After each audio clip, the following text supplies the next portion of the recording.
अधिकांश लोग जीवन को एक युद्ध मानते हैं, परंतु यह युद्ध नहीं है। यह एक खेल है। ये एक ऐसा खेल है जिसे आध्यात्मिक नियमों के ज्ञान के बिना सफलतापूर्वक नहीं खेला जा सकता। और पुराना तथा नया नियम इस खेल के नियमों को अद्भुत स्पष्टता के साथ प्रस्तुत करते हैं। जीसस क्राइस्ट ने सिखाया कि यह देना और प्राप्त करना का एक महान खेल है। मनुष्य जो बोता है वही काटता है। इसका अर्थ यह है कि मनुष्य जो कुछ भी शब्द या कर्म के रूप में बाहर भेजता है, वह उसी के पास लौट कर आता है। वह जो देता है वही उसे प्राप्त होता है। यदि वह घृणा देता है तो उसे घृणा प्राप्त होती है। यदि वह प्रेम देता है तो उसे प्रेम प्राप्त होता है। यदि वह आलोचना देता है तो उसे आलोचना प्राप्त होती है। यदि वह झूठ बोलता है तो उससे झूठ बोला जाएगा। यदि वह छल करता है तो उसके साथ छल किया जाएगा। हमें यह भी सिखाया गया है कि कल्पना की शक्ति जीवन के खेल में एक प्रमुख भूमिका निभाती है। अपने हृदय अर्थात कल्पना की पूरी लगन से रक्षा कर, क्योंकि जीवन के स्रोत वहीं से निकलते हैं। नीति वचन अध्याय 4 पद 23। इसका अर्थ यह है कि मनुष्य जो कल्पना करता है वह देर सवेर उसके जीवन के कार्य व्यवहार में बाह्य रूप ले लेता है। मैं एक ऐसे व्यक्ति को जानता हूं जो एक विशेष बीमारी से भयभीत था। वह बीमारी अत्यंत दुर्लभ थी और होना कठिन था, परंतु वह निरंतर उसकी कल्पना करता रहा और उसके विषय में पढ़ता रहा, यहाँ तक कि वह उसके शरीर में प्रकट हो गई और वह विकृत कल्पना का शिकार होकर मर गया। इस प्रकार हम देखते हैं कि जीवन का खेल सफलतापूर्वक खेलने के लिए हमें कल्पना शक्ति को प्रशिक्षित करना आवश्यक है। जिस व्यक्ति की कल्पना केवल शुभ का चित्रण करने के लिए प्रशिक्षित होती है, वह अपने जीवन में अपने हृदय की प्रत्येक धर्मपूर्ण इच्छा को आकर्षित करता है। स्वास्थ्य, संपत्ति, प्रेम, मित्र, पूर्ण आत्म अभिव्यक्ति और उसके सर्वोच्च आदर्श। कल्पना को मन की कैंची कहा गया है और यह पे प्रतिदिन निरंतर उन चित्रों को काटती रहती है जिन्हें मनुष्य वहां देखता है, और देर सबेर वह अपने बाह्य संसार में अपनी ही रचनाओं से मिलता है। कल्पना को सफलतापूर्वक प्रशिक्षित करने के लिए मनुष्य को अपने मन की कार्यप्रणाली को समझना चाहिए। यूनानियों ने कहा था, अपने आप को जानो। मन के 3 विभाग हैं: अवचेतन, चेतन और अधिचेतन। अवचेतन केवल शक्ति है, बिना दिशा के। यह भाप या विद्युत के समान है और वही करता है जिसकी दिशा उसे दी जाती है। उसमें प्रेरक विवेक की शक्ति नहीं होती। मनुष्य जो कुछ भी गहराई से अनुभव करता है या स्पष्ट रूप से कल्पना करता है, वह अवचेतन मन पर अंकित हो जाता है और सूक्ष्मतम विवरण तक कार्यान्वित हो जाता है। उदाहरण के लिए, मैं एक ऐसी स्त्री को जानता हूँ जो बचपन में सदा यह मान लिया करती थी कि वह एक विधवा है। वह काले वस्त्र पहनती, लंबा काला घूंघट ओढ़ती और लोग उसे अत्यंत चतुर और मनोरंजक समझते थे। वह बड़ी हुई और एक ऐसे पुरुष से विवाह किया जिससे वह गहरे प्रेम में थी। कुछ ही समय में उसकी मृत्यु हो गई और वह अनेक वर्षों तक काले वस्त्र और लंबा घूंघट धारण की रही। अपने आप को विधवा के रूप में देखने का चित्र अवचेतन मन पर अंकित हो गया था और समय आने पर उसने अपना परिणाम प्रकट किया, चाहे उससे कितना ही विनाश क्यों ना हुआ हो। चेतन मन को नश्वर या भौतिक मन कहा गया है। यह मानवीय मन है और जीवन को वैसा ही देखता है जैसा वह प्रतीत होता है। यह मृत्यु, आपदा, रोग, दरिद्रता और प्रत्येक प्रकार की सीमाओं को देखता है और इन्हें अवचेतन पर अंकित करता है। अधिचेतन मन प्रत्येक मनुष्य के भीतर स्थित ईश्वर मस्तिष्क है और यह पूर्ण विचारों का क्षेत्र है। इसी में प्लेटो द्वारा कहा गया पूर्ण प्रतिरूप विद्यमान है, दैवी योजना। क्योंकि प्रत्येक व्यक्ति के लिए एक दैवी योजना होती है। एक स्थान है जिसे तुम्हें भरना है और जिसे कोई अन्य नहीं भर सकता, और एक कार्य है जिसे तुम्हें करना है, जिसे कोई अन्य नहीं कर सकता। इसका एक पूर्ण चित्र अधिचेतन मन में विद्यमान रहता है। यह प्रायः चेतन में एक अप्राप्य आदर्श के रूप में झलकता है। कुछ ऐसा जो सत्य होने के लिए अत्यधिक उत्तम प्रतीत होता है। वास्तव में यह मनुष्य का वास्तविक भाग्य है, जो उसके भीतर स्थित अनंत बुद्धि द्वारा उसे प्रकाशित किया जाता है। परंतु बहुत से लोग अपने वास्तविक भाग्यों से अनभिज्ञ रहते हैं और ऐसी वस्तुओं तथा परिस्थितियों के लिए प्रयासरत रहते हैं, जो उनके लिए नहीं बनी होती और जिन्हें प्राप्त करने पर भी केवल असफलता और असंतोष ही प्राप्त होता है। उदाहरण के लिए, एक स्त्री मेरे पास आई और उसने मुझसे कहा कि मैं वचन बोलूं कि उसका विवाह एक विशेष पुरुष से हो जाए, जिससे वह अत्यंत प्रेम करती थी। वह उसे ए भी कहती थी। मैंने उत्तर दिया कि यह आध्यात्मिक नियम का उल्लंघन होगा, परंतु मैं उचित पुरुष के लिए वचन बोलूंगी, दैवी चयन के लिए, उस पुरुष के लिए जो दैवी अधिकार से उसका है।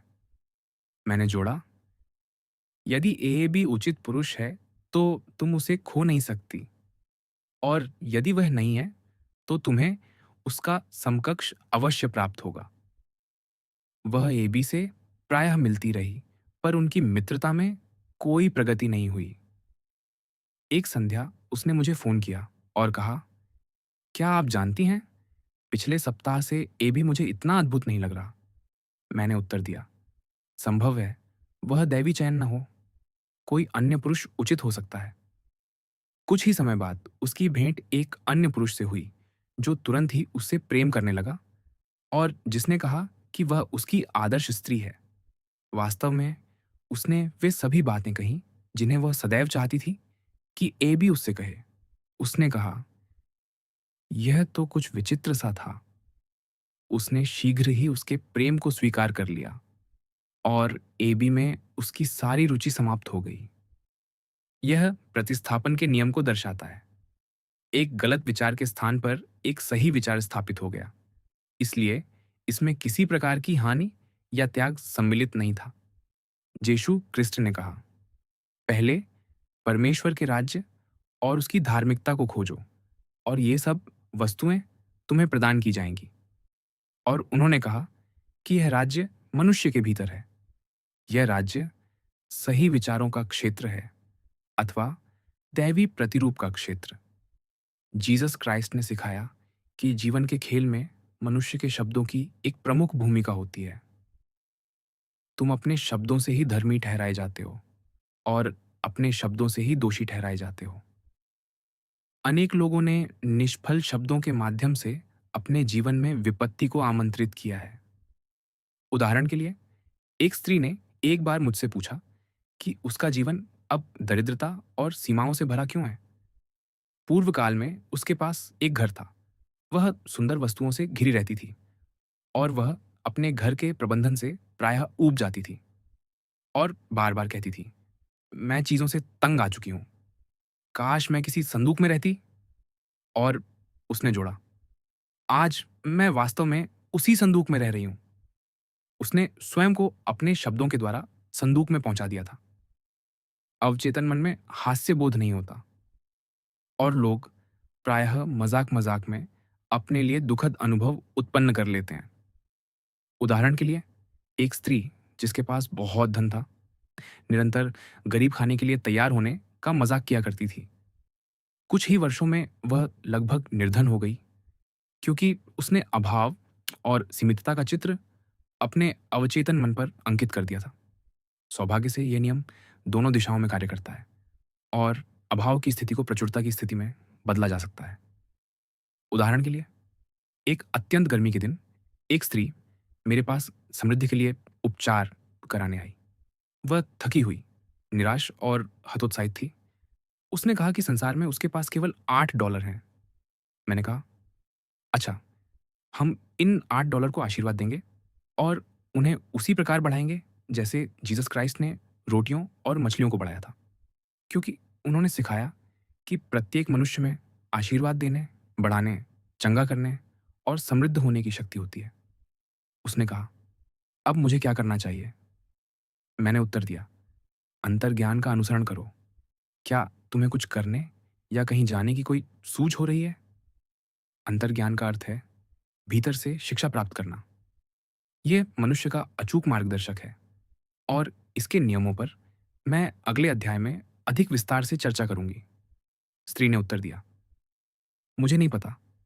मुझे घर जाने की एक सूझ हो रही है। मेरे पास बस किराए भर के पैसे हैं।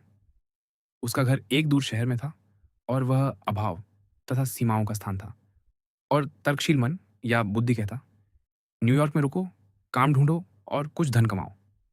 मैंने उत्तर दिया, तो घर जाओ, कभी भी किसी सूझ का उल्लंघन मत करो।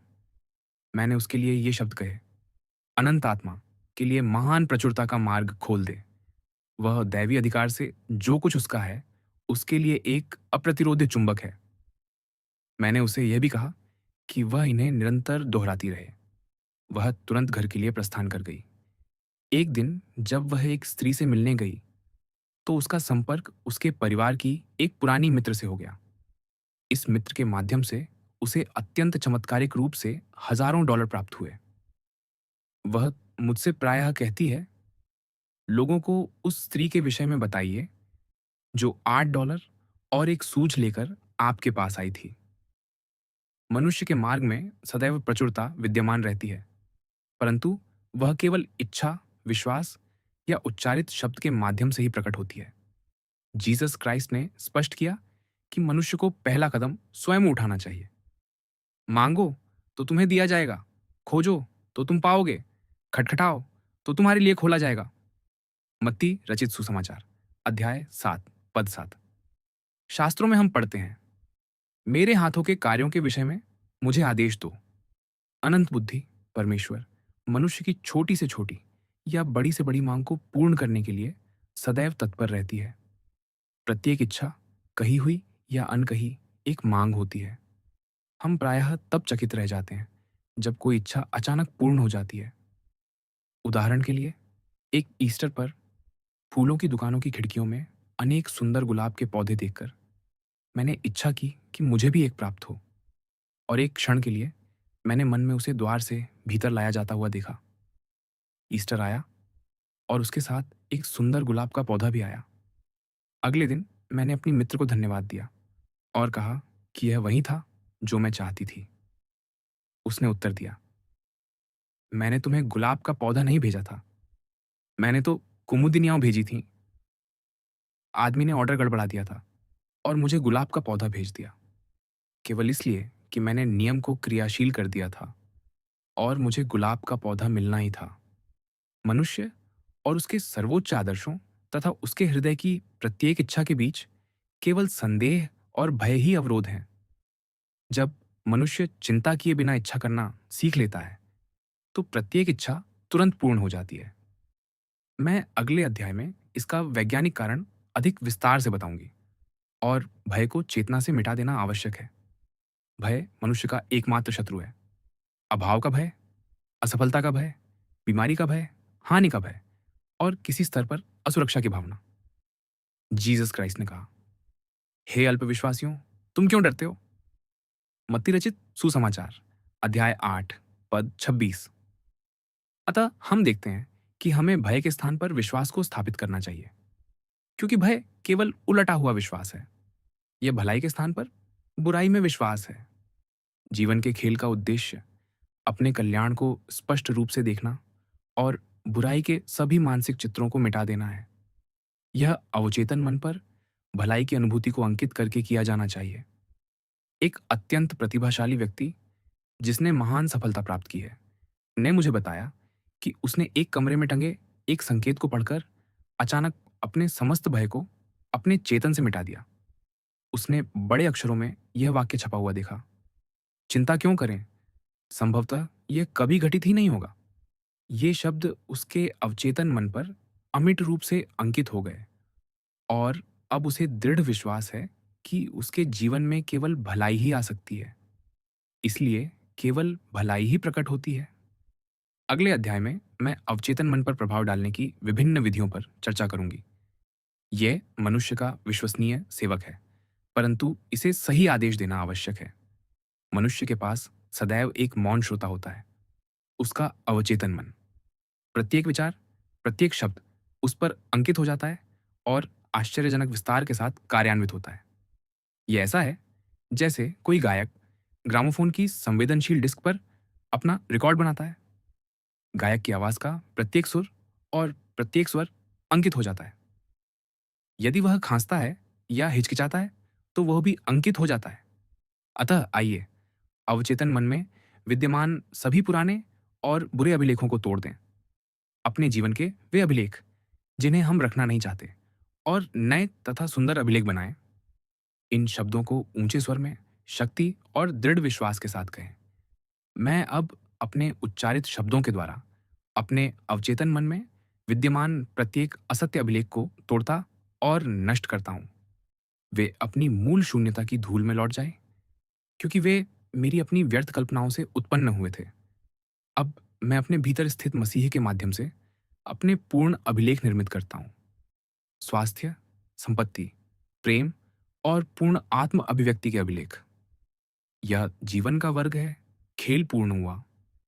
आने वाले अध्यायों में मैं दिखाऊंगी कि मनुष्य अपने शब्दों को बदलकर अपनी परिस्थितियों को कैसे बदल सकता है। जो मनुष्य शब्द की शक्ति को नहीं जानता, वह समय से पीछे है।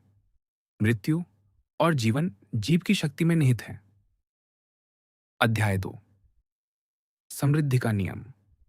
धर्म ग्रंथों के माध्यम से मानव जाति को दिया गया सबसे महान संदेशों में से एक ये है कि परमेश्वर मनुष्य की आपूर्ति है और मनुष्य अपने बोले हुए शब्द के माध्यम से उस सबको मुक्त कर सकता है जो दैवी अधिकार से उसका है।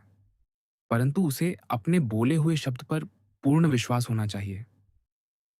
आयसाया ने कहा, मेरा वचन मेरे पास व्यर्थ लौटकर नहीं आएगा, परंतु जिस कार्य के लिए उसे भेजा गया है उसे पूर्ण करेगा। अब हम जानते हैं कि शब्द और विचार एक प्रबल स्पंदनशील शक्ति है जो निरंतर मनुष्य के शरीर और परिस्थितियों को आकार दे रही है। एक स्त्री मेरे पास अत्यंत व्याकुल अवस्था में आई और उसने कहा कि महीने की 15 तारीख को उस पर $3,000 के लिए मुकदमा किया जाने वाला है। उसे धन प्राप्त करने का कोई उपाय ज्ञात नहीं था और वह निराशा में थी। मैंने उससे कहा कि परमेश्वर उसकी आपूर्ति है और प्रत्येक मांग के लिए एक आपूर्ति विद्यमान होती है। तब मैंने वचन कहा। मैंने कृतज्ञता प्रकट की कि स्त्री को उचित समय पर उचित माध्यम से $3,000 प्राप्त होंगे। मैंने उससे कहा कि उसे पूर्ण विश्वास रखना होगा और अपने पूर्ण विश्वास के अनुसार आचरण करना होगा। 15 तारीख आ गई पर धन प्रकट नहीं हुआ। उसने मुझे टेलीफोन किया और पूछा कि अब उसे क्या करना चाहिए। मैंने उत्तर दिया, आज शनिवार है, इसलिए वे आज तुम पर मुकदमा नहीं करेंगे। तुम्हारा कार्य है समृद्ध व्यक्ति की भांति आचरण करना, जिससे यह प्रदर्शित हो कि तुम्हें पूर्ण विश्वास है कि सोमवार तक तुम्हें धन प्राप्त हो जाएगा। उसने मेरा साहस बनाए रखने के लिए मुझे दोपहर के भोजन पर आमंत्रित किया। जब मैं उससे एक भोजनालय में मिली तो मैंने कहा, यह मितव्ययता का समय नहीं है। एक महंगा भोजन मंगाओ, ऐसे आचरण करो मानो तुम्हें $3,000 पहले ही प्राप्त हो चुके हैं। जो कुछ भी तुम प्रार्थना में मांगते हो विश्वास करते हुए, वह तुम्हें प्राप्त होगा। तुम्हें ऐसे आचरण करना चाहिए मानो तुम्हें वह पहले ही प्राप्त हो चुका है। अगली सुबह उसने मुझे टेलीफोन किया और कहा कि मैं दिन भर उसके साथ रहूं। मैंने कहा, नहीं, तुम दैवी संरक्षण में हो और परमेश्वर कभी देर नहीं करता। संध्या को उसने पुनः टेलीफोन किया, अत्यंत उत्साहित स्वर में, और कहा, मेरी प्रिय, एक चमत्कार हुआ है। मैं आज सुबह अपने कमरे में बैठी थी, तभी द्वार की घंटी बजी। मैंने नौकरानी से कहा, किसी को अंदर मत आने देना। परंतु नौकरानी ने खिड़की से देखा और कहा, ये आपके लंबे सफेद दाढ़ी वाले चचेरे भाई हैं। तब मैंने कहा, उन्हें वापस बुलाओ, मैं उनसे मिलना चाहती हूँ। वह मुड़कर जा ही रहे थे, तभी उन्होंने नौकरानी की आवाज़ सुनी और लौट आए। उन्होंने लगभग 1 घंटे तक बातचीत की और जाते समय अचानक कहा, ओह हाँ, तुम्हारी आर्थिक स्थिति कैसी है? मैंने उन्हें बताया कि मुझे धन की आवश्यकता है और उन्होंने कहा, क्यों मेरी प्रिय, मैं तुम्हें महीने की पहली तारीख को $3000 दे दूंगा। मैं उन्हें यह बताना नहीं चाहती थी कि मुझ पर मुकदमा होने वाला है। अब मैं क्या करूं? मुझे वह धन महीने की पहली तारीख को मिलेगा, पर मुझे वह कल ही चाहिए। मैंने कहा, मैं उपचार जारी रखूंगी। मैंने कहा, आत्मा कभी देर नहीं करती।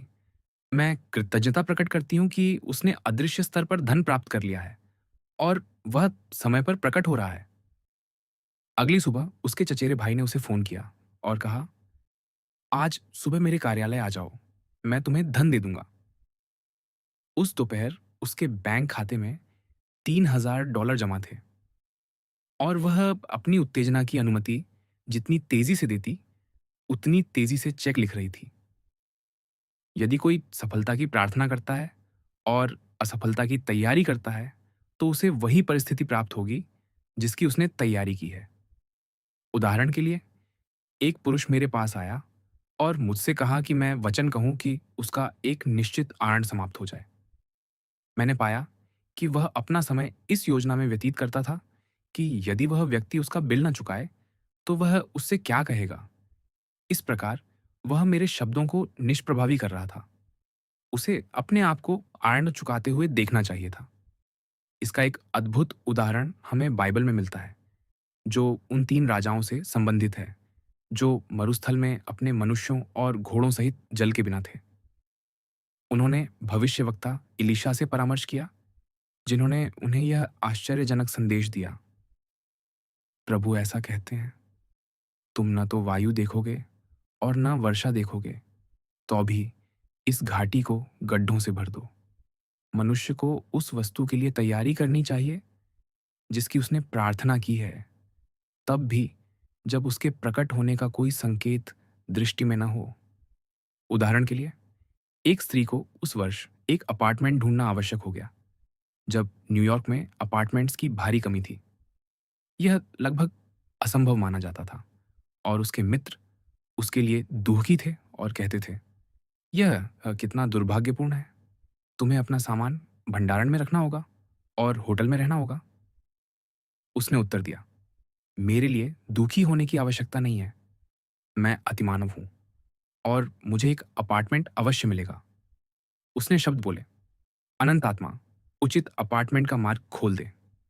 उसे झांत था कि प्रत्येक मांग के लिए एक आपूर्ति है और वह अशर्त थी, आध्यात्मिक स्तर पर कार्य कर रही थी, और कि जो परमेश्वर के साथ है वह बहुमत में है। वह नए कंबल खरीदने का विचार कर रही थी। तभी प्रलोभक अर्थात प्रतिकूल विचार या तर्कशील मन ने सुझाव दिया, कंबल मत खरीदो। संभव है कि अंततः तुम्हें अपार्टमेंट न मिले और तुम्हें उनकी आवश्यकता ही न पड़े। उसने तुरंत स्वयं से उत्तर दिया, मैं अपने गड्ढे कंबल खरीदकर खो दूंगी। इस प्रकार उसने अपार्टमेंट के लिए तैयारी की, ऐसे आचरण किया मानो वह उसे पहले ही प्राप्त कर चुकी हो। उसे एक चमत्कारिक ढंग से अपार्टमेंट मिल गया और उसे यह दे दिया गया, जबकि 200 से अधिक अन्य आवेदक थे। कंबलों ने सक्रिय विश्वास का प्रमाण दिया। यह कहने की आवश्यकता नहीं कि मरुस्थल में तीनों राजाओं द्वारा खोदे गए गड्ढे जल से लबालब भर गए थे। पढ़ें द्वितीय राजाओं का विवरण। आध्यात्मिक लय में प्रवेश करना सामान्य व्यक्ति के लिए कोई सरल विषय नहीं है। संदेह और भय के प्रतिकूल विचार अवचेतन से उमड़ते हैं। वे विदेशी सेना है जिन्हें पराजित कर भगाना होता है। यही कारण है कि प्रायः प्रभात से पहले अंधकार सबसे गहरा होता है। एक बड़ी सिद्धि के पूर्व प्रायः पीड़ादायक विचार आते हैं।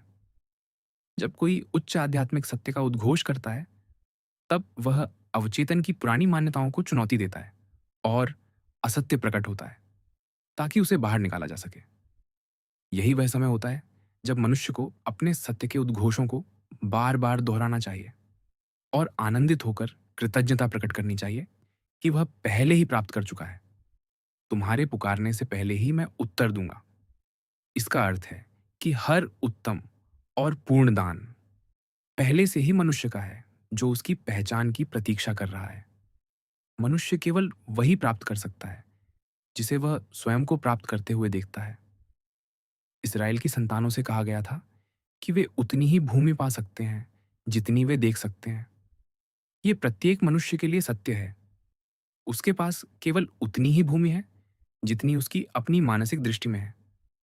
प्रत्येक महान कार्य, प्रत्येक बड़ी उपलब्धि दृष्टि को धारण करने के द्वारा ही प्रकट हुई है, और प्रायः महान उपलब्धि से ठीक पहले प्रत्यक्ष असफलता और निराशा आती है। जब इसराइल की संतानें प्रतिज्ञात भूमि तक पहुंची, तो वे भीतर जाने से भयभीत हो गईं, क्योंकि उन्होंने कहा कि वहां दैत्य रहते हैं, जो उन्हें अपने ही दृष्टि में टिड्डों के समान बना देते हैं। और वहां हमने दैत्यों को देखा, और हम अपनी ही दृष्टि में टिड्डों के समान थे। ये लगभग प्रत्येक मनुष्य का अनुभव है। तथापि जो आध्यात्मिक नियम को जानता है, वह बाह्य प्रतीतियों से विचलित नहीं होता, और वह अब भी बंधन में होते हुए आनंदित रहता है। अर्थात वह अपनी दृष्टि को धारण करता है और कृतज्ञता प्रकट करता है कि अंत पूर्ण हो चुका है। वह प्राप्त कर चुका है। जीसस क्राइस्ट ने इसका एक अद्भुत उदाहरण दिया। उन्होंने अपने शिष्यों से कहा, क्या तुम नहीं कहते कि अभी 4 महीने हैं और तब कटनी आएगी? देखो, मैं तुमसे कहता हूं, अपनी आंखें उठाओ और खेतों की ओर देखो। वे कटनी के लिए पहले ही पक चुके हैं। उनकी स्पष्ट दृष्टि ने पदार्थ के संसार को भेद दिया, और उन्होंने चौथे आयाम के संसार को स्पष्ट देखा। वस्तुएं जैसी वास्तव में हैं, दैवी मन में पूर्ण और सिद्ध। अतः मनुष्य को सदैव अपनी यात्रा के अंत की दृष्टि धारण करनी चाहिए, और उस वस्तु की अभिव्यक्ति की मांग करनी चाहिए जिसे वह पहले ही प्राप्त कर चुका है। वह उसका पूर्ण स्वास्थ्य, प्रेम, आपूर्ति, आत्म अभिव्यक्ति, घर या मित्र हो सकता है।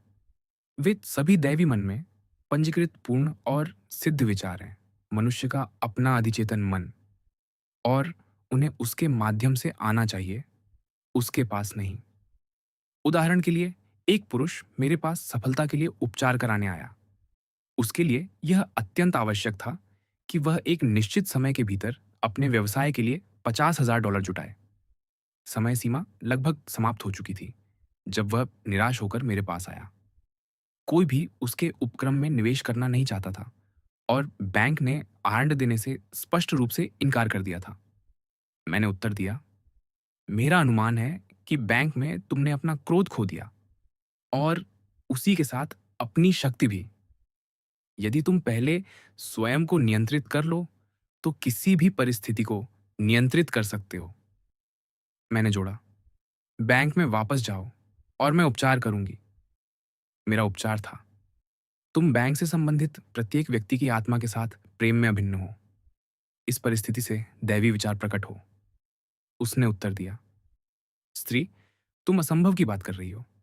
कल शनिवार है, बैंक 12 बजे बंद हो जाता है, और मेरी रेलगाड़ी मुझे वहां 10 बजे तक ही पहुंचा पाएगी, और समय सीमा कल समाप्त हो रही है। और वैसे भी वे ऐसा नहीं करेंगे, बहुत देर हो चुकी है। मैंने उत्तर दिया, परमेश्वर को समय की आवश्यकता नहीं होती, और वह कभी देर नहीं करता। उसके साथ सब कुछ संभव है। मैंने जोड़ा, मुझे व्यापार के विषय में कुछ नहीं पता, परंतु मुझे परमेश्वर के विषय में सब ज्ञात है। उसने उत्तर दिया, जब मैं यहाँ बैठकर तुम्हारी बातें सुनता हूँ तो सब अच्छा लगता है, पर बाहर जाते ही सब भयानक लगने लगता है। वह एक दूर नगर में रहता था, और 1 सप्ताह तक उसका कोई समाचार नहीं मिला। फिर एक पत्र आया। उसमें लिखा था, तुम सही थी, मैंने धन जुटा लिया, और अब मैं कभी भी तुम्हारी कही हुई किसी बात के सत्य पर संदेह नहीं करूंगा। कुछ सप्ताह बाद मैं उससे मिली, और मैंने कहा, क्या हुआ? स्पष्ट है कि अंततः तुम्हारे पास पर्याप्त समय था। उसने उत्तर दिया, मेरी रेलगाड़ी विलंबित हो गई, और मैं 12 बजने में केवल 15 मिनट शेष रहते पहुंचा। मैं शांतिपूर्वक बैंक में गया और कहा, मैं आरंड लेने आया हूं, और उन्होंने बिना किसी प्रश्न के मुझे दे दिया। उसे दिए गए समय का अंतिम 15 मिनट था, और अनंत आत्मा ने देर नहीं की। इस उदाहरण में वह पुरुष अकेले सिद्धि नहीं कर सकता था। उसे किसी ऐसे व्यक्ति की आवश्यकता थी जो उसकी दृष्टि को स्थिर रखने में सहायता करे। यही वह है जो एक मनुष्य दूसरे के लिए कर सकता है। जीसस क्राइस्ट इस सत्य को जानते थे जब उन्होंने कहा, यदि तुम में से दो पृथ्वी पर किसी बात के लिए सहमत हों जिसकी वे प्रार्थना करें, तो वह मेरे स्वर्गीय पिता द्वारा उनके लिए किया जाएगा। मनुष्य अपनी ही परिस्थितियों के अत्यधिक निकट हो जाता है और संदेह तथा भय से भर जाता है। मित्र या चिकित्सक सफलता, स्वास्थ्य या समृद्धि को स्पष्ट देखता है और कभी विचलित नहीं होता, क्योंकि वह परिस्थिति के निकट नहीं होता। अपने लिए सिद्ध करना किसी अन्य के लिए सिद्ध करने की अपेक्षा अधिक कठिन होता है। अतः यदि कोई व्यक्ति स्वयं को डगमगाता हुआ अनुभव करे, तो उसे सहायता मांगने में संकोच नहीं करना चाहिए। जीवन के एक सूक्ष्म पर्यवेक्षक ने एक बार कहा था, कोई भी मनुष्य असफल नहीं हो सकता यदि कोई एक व्यक्ति उसे सफल देखता रहे। ऐसी है दृष्टि की शक्ति। और अनेक महान पुरुष अपनी सफलता के लिए किसी पत्नी, बहन या मित्र के आड़नी रहे हैं, जिन्होंने उस पर विश्वास किया और बिना डगमगाए पूर्ण प्रतिरूप को धारण किए रखा। अध्याय 3, वचन की शक्ति। जो व्यक्ति वचन की शक्ति को जानता है, वह अपनी बातचीत के प्रति अत्यंत सावधान हो जाता है। उसे केवल अपने शब्दों की प्रतिक्रिया को देखना होता है, ये जानने के लिए कि वे व्यर्थ लौटकर नहीं आते। अपने बोले हुए शब्द के माध्यम से मनुष्य निरंतर अपने लिए नियम बना रहा होता है। मैं एक ऐसे व्यक्ति को जानता था जो कहता था, मैं हमेशा गाड़ी छूट जाने से चूक जाता हूँ। जैसे ही मैं पहुँचता हूँ, वह निकल जाती है। उसकी पुत्री कहती थी, मैं हमेशा गाड़ी पकड़ लेती हूँ। जैसे ही मैं पहुँचती हूँ, वह अवश्य आ जाती है। यह वर्षों तक होता रहा। प्रत्येक ने अपने लिए अलग नियम बना लिया था। एक ने असफलता का, दूसरे ने सफलता का। यही अंधविश्वासों का मनोविज्ञान है।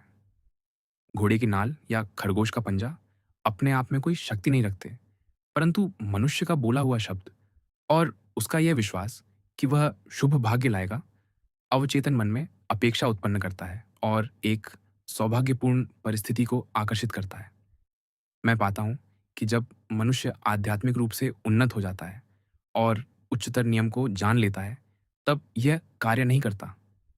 वह पीछे नहीं लौट सकता और उसे मूर्त प्रतीकों को त्यागना होता है।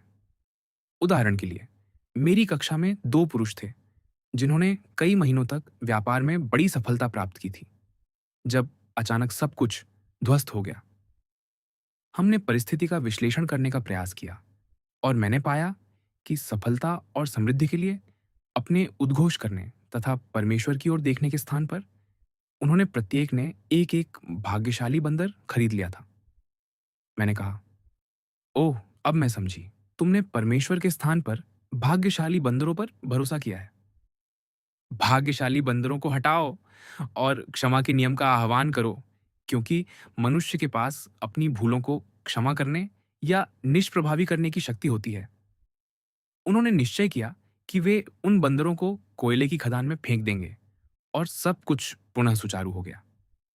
इसका यह अर्थ नहीं कि किसी को घर में रखे प्रत्येक भाग्यशाली आभूषण या घोड़े की नाल को फेंक देना चाहिए, परंतु उसे यह पहचानना चाहिए कि उसके पीछे की शक्ति एकमात्र शक्ति है, परमेश्वर, और वह वस्तु केवल अपेक्षा की भावना उत्पन्न करती है।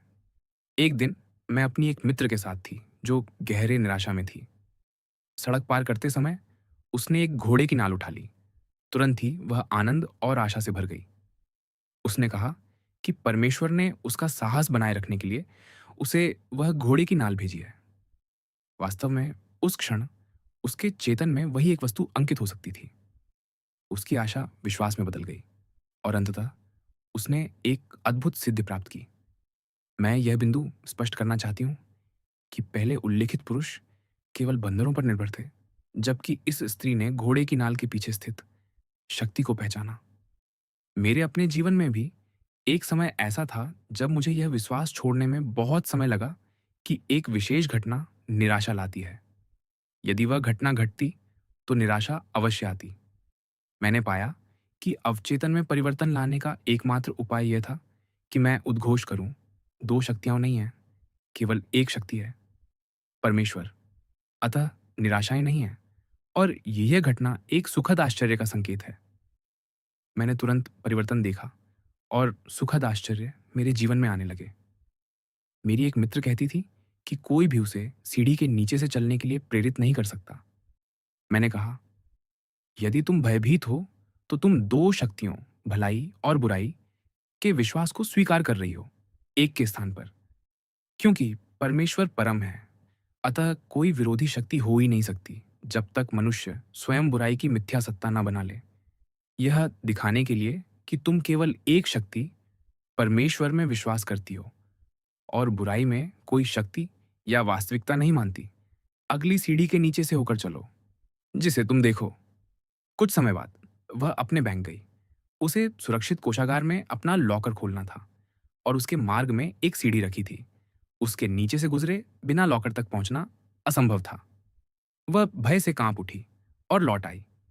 वह अपने मार्ग के सिंह का सामना नहीं कर सकी, परंतु जब वह सड़क पर पहुंची तो मेरे शब्द उसके कानों में गूंज उठे और उसने लौटकर उसके नीचे से चलने का निश्चय किया। यह उसके जीवन का एक महान क्षण था, क्योंकि वर्षों से सीढ़ियां उसे बंधन में रखे हुए थीं। वह पुनः कोषागार में लौटी और सीढ़ी वहां नहीं थी। ऐसा प्रायः होता है।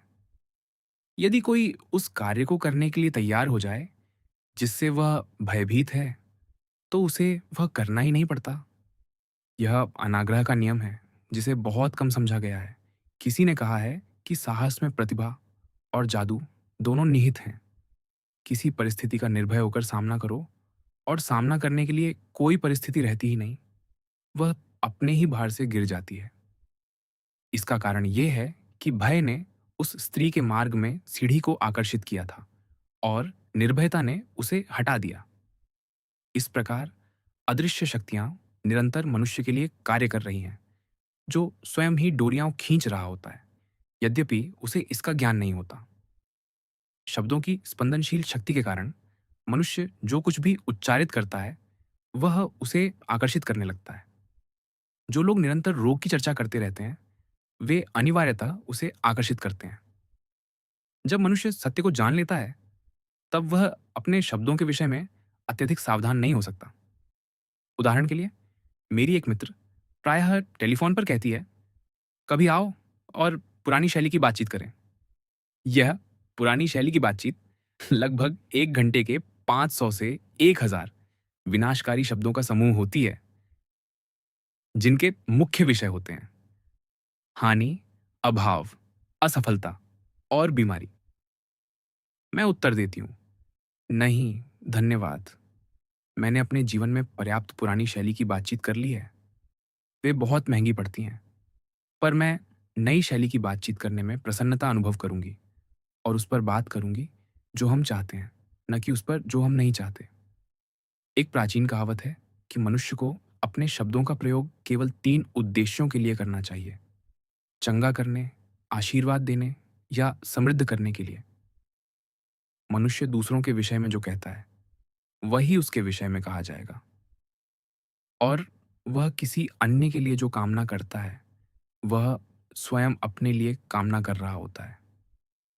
शाप मुर्गियों के समान होते हैं, वे लौटकर अपने ही बसेरे पर आते हैं। यदि कोई व्यक्ति किसी के लिए दुर्भाग्य की कामना करता है, तो वह स्वयं ही दुर्भाग्य को आकर्षित करता है। यदि वह किसी की सफलता में सहायता की कामना करता है, तो वह स्वयं अपनी सफलता की कामना और सहायता कर रहा होता है। शरीर को बोले हुए वचन और स्पष्ट दृष्टि के द्वारा नवीनीकृत और रूपांतरित किया जा सकता है, और रोग को चेतना से पूर्णतः मिटाया जा सकता है। आध्यात्मविद जानता है कि प्रत्येक रोग का एक मानसिक समकक्ष होता है, और शरीर को चंगा करने के लिए पहले आत्मा को चंगा करना आवश्यक है। आत्मा अवचेतन मन है, और उसे गलत चिंतन से उद्धार करना होता है। 23वें भजन में हम पढ़ते हैं, वह मेरी आत्मा को पुनर्स्थापित करता है। इसका अर्थ है कि अवचेतन मन अथवा आत्मा को सही विचारों से पुनर्स्थापित किया जाना चाहिए, और रहस्यमय विवाह आत्मा और आत्मा तत्व का विवाह है, अथवा अवचेतन और अधिचेतन मन का, उन्हें एक होना चाहिए।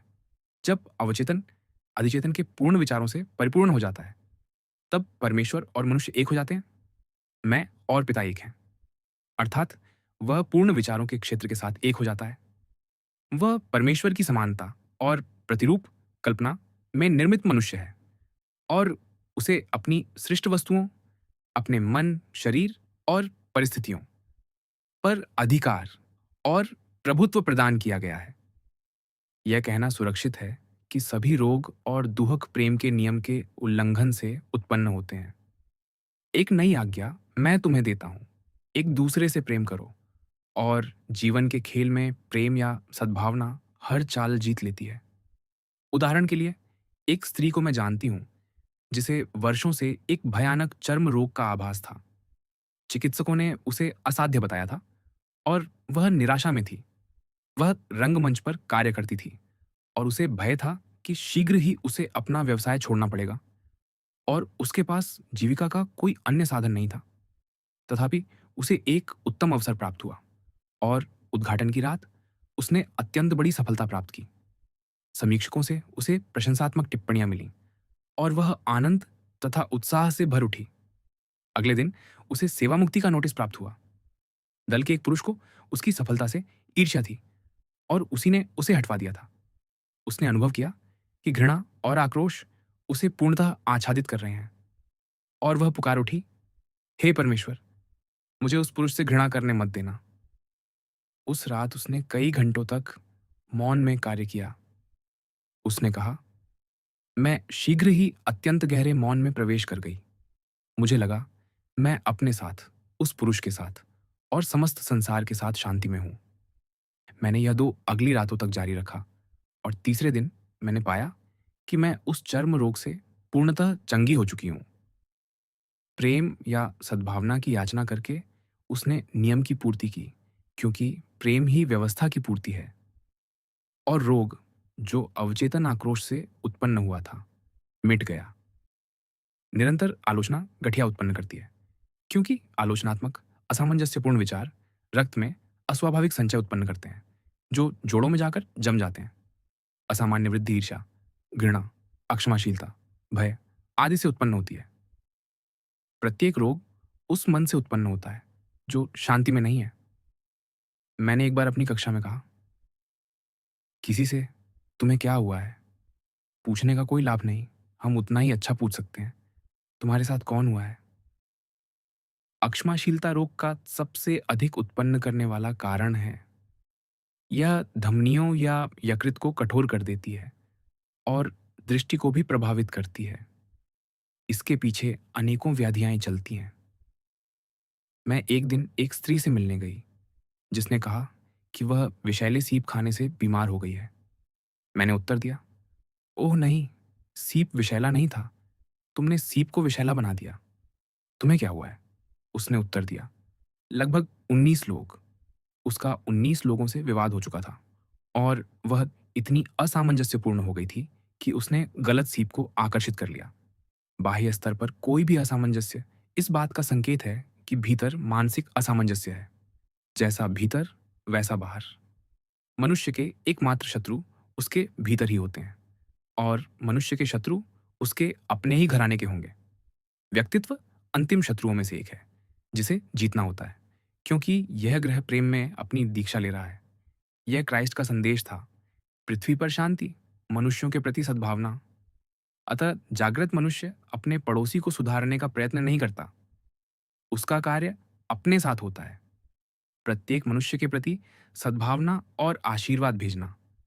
और आश्चर्य की बात यह है कि यदि कोई किसी मनुष्य को आशीर्वाद देता है तो उसके पास उसे हानि पहुंचाने की कोई शक्ति नहीं रहती। उदाहरण के लिए, एक पुरुष मेरे पास व्यापार में सफलता के लिए उपचार कराने आया। वह मशीनें बेचता था और एक प्रतिद्वंद्वी ने एक ऐसी मशीन के साथ प्रवेश किया जिसे वह बेहतर बताता था और मेरा मित्र पराजय से भयभीत था।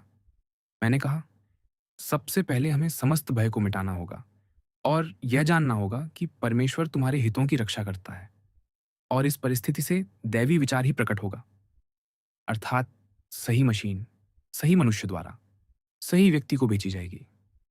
और मैंने जोड़ा, उस पुरुष के प्रति एक भी आलोचनात्मक विचार मत रखना। उसे पूरे दिन आशीर्वाद दो। और यदि तुम्हारी मशीन दैवी विचार नहीं है, तो उसे न बेचने के लिए भी तत्पर रहो। वह बैठक में गया, निर्भय, अनाग्रही और दूसरे पुरुष को आशीर्वाद देता हुआ। उसने कहा, परिणाम अत्यंत आश्चर्यजनक था। दूसरे पुरुष की मशीन कार्य करने से इनकार कर गई और उसने अपनी मशीन बिना किसी कठिनाई के बेच दी। पर मैं तुमसे कहता हूं, अपने शत्रुओं से प्रेम करो। जो तुम्हें शाप देते हैं, उन्हें आशीर्वाद दो। जो तुमसे घृणा करते हैं, उनके साथ भलाई करो।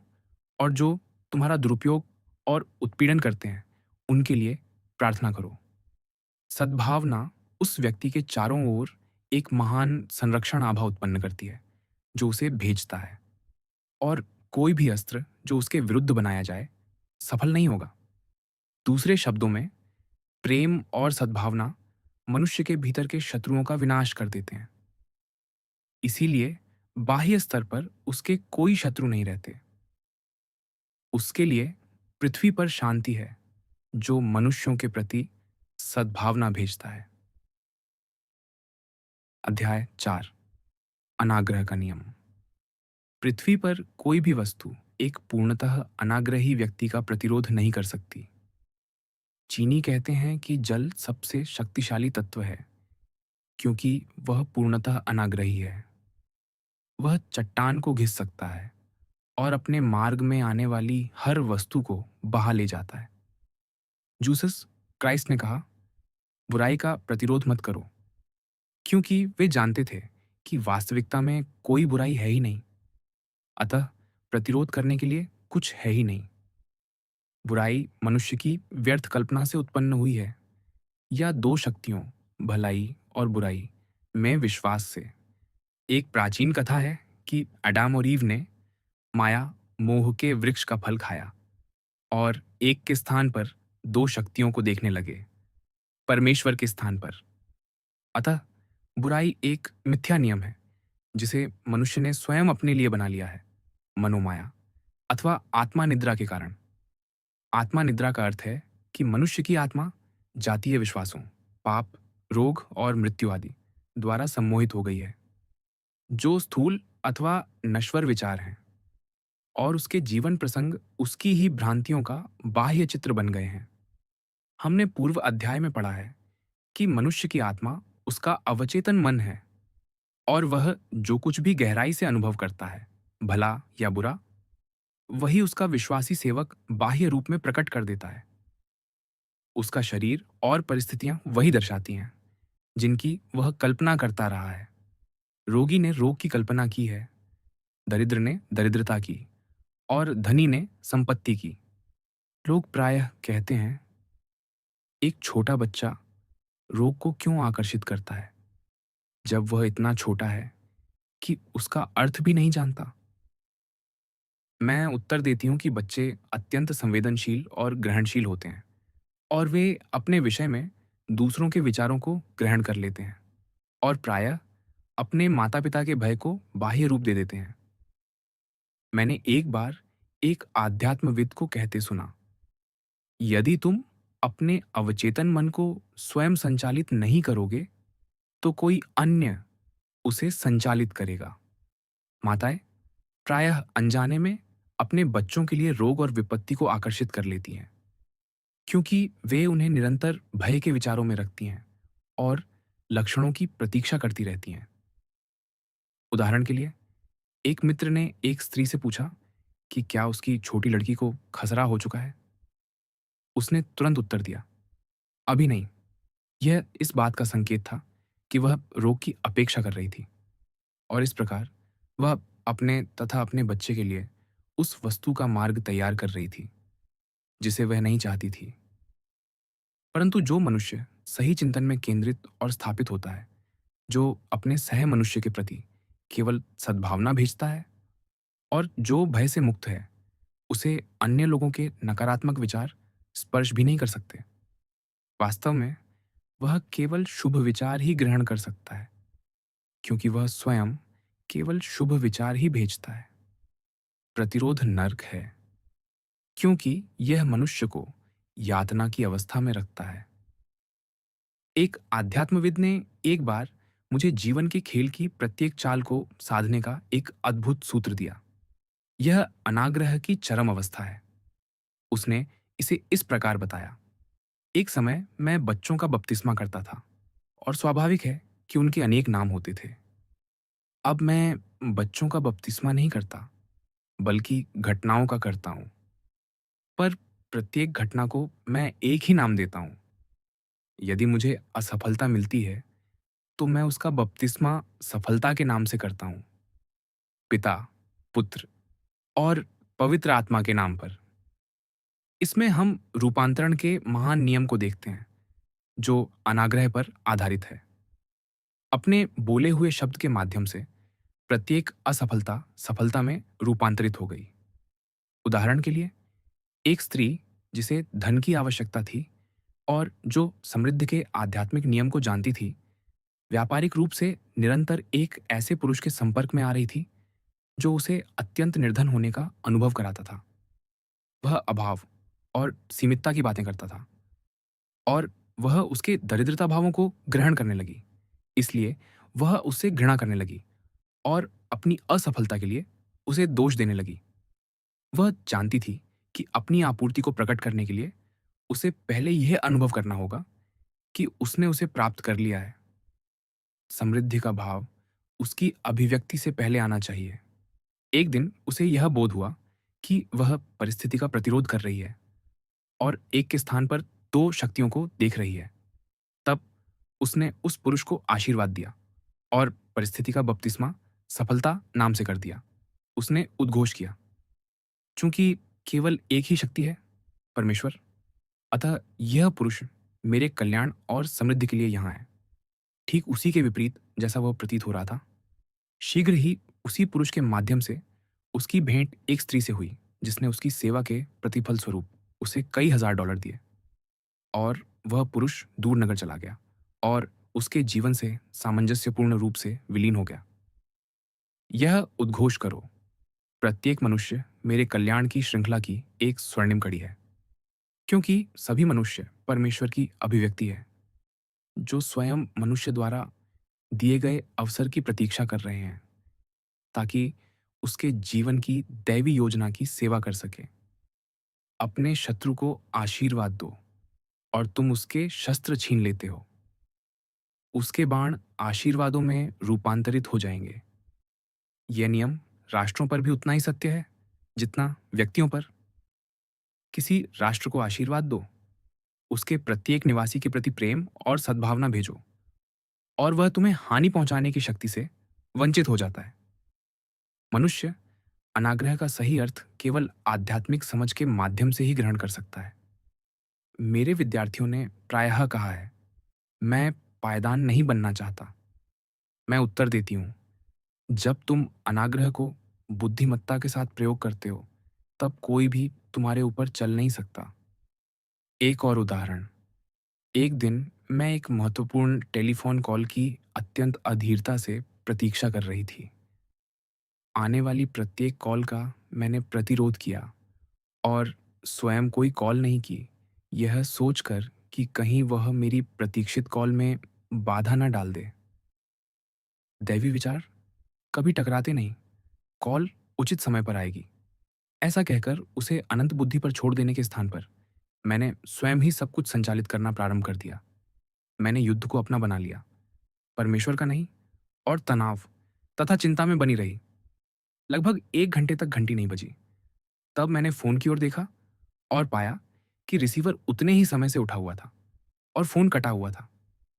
मेरी चिंता, भय और बाधा में विश्वास ने टेलीफोन पर पूर्ण ग्रहण ला दिया था। यह समझते ही कि मैंने क्या किया है, मैंने तुरंत परिस्थिति को आशीर्वाद देना प्रारंभ किया। मैंने उसका बपतिस्मा सफलता नाम से किया और उद्घोष किया, मैं कोई भी कॉल नहीं खो सकती जो दैवी अधिकार से मेरी है। मैं अनुग्रह के अधीन हूँ, नियम के अधीन नहीं। एक मित्र निकटतम टेलीफोन पर भागी, कंपनी को पुनः जोड़ने की सूचना देने के लिए। वह एक भीड़-भाड़ वाली किराना दुकान में गई, परंतु स्वामी ने अपने ग्राहकों को छोड़कर स्वयं कॉल का ध्यान रखा। मेरा फोन तुरंत जुड़ गया और 2 मिनट बाद ही मुझे एक अत्यंत महत्वपूर्ण कॉल प्राप्त हुई और लगभग 1 घंटे बाद वह कॉल भी, जिसकी मैं प्रतीक्षा कर रही थी। मनुष्य के जहाज़ शांत समुद्र पर ही तट पर आते हैं। जब तक मनुष्य किसी परिस्थिति का प्रतिरोध करता है, वह उसके साथ बनी रहती है। यदि वह उससे भागता है, तो वह उसके पीछे भागती है। उदाहरण के लिए, एक दिन मैंने यह बात एक स्त्री से कही और उसने उत्तर दिया, "यह कितना सत्य है।" मैं घर में दुखी थी। मुझे अपनी माँ से घृणा थी, जो आलोचनात्मक और अधिकार जताने वाली थी। इसलिए मैं घर से भाग गई और विवाह कर लिया। पर मैंने अपनी माँ से ही विवाह कर लिया, क्योंकि मेरा पति बिल्कुल मेरी माँ जैसा था और मुझे वही परिस्थिति पुनः झेलनी पड़ी। अपने विरोधी से शीघ्र सहमत हो जाओ। इसका अर्थ है प्रतिकूल परिस्थिति को शुभ मान लेना, उससे विचलित न होना और वह अपने ही भार से गिर जाती है। इनमें से कोई भी वस्तु मुझे विचलित नहीं करती, एक अद्भुत उद्घोष है। असामंजस्यपूर्ण परिस्थिति मनुष्य के भीतर किसी असामंजस्य से ही उत्पन्न होती है।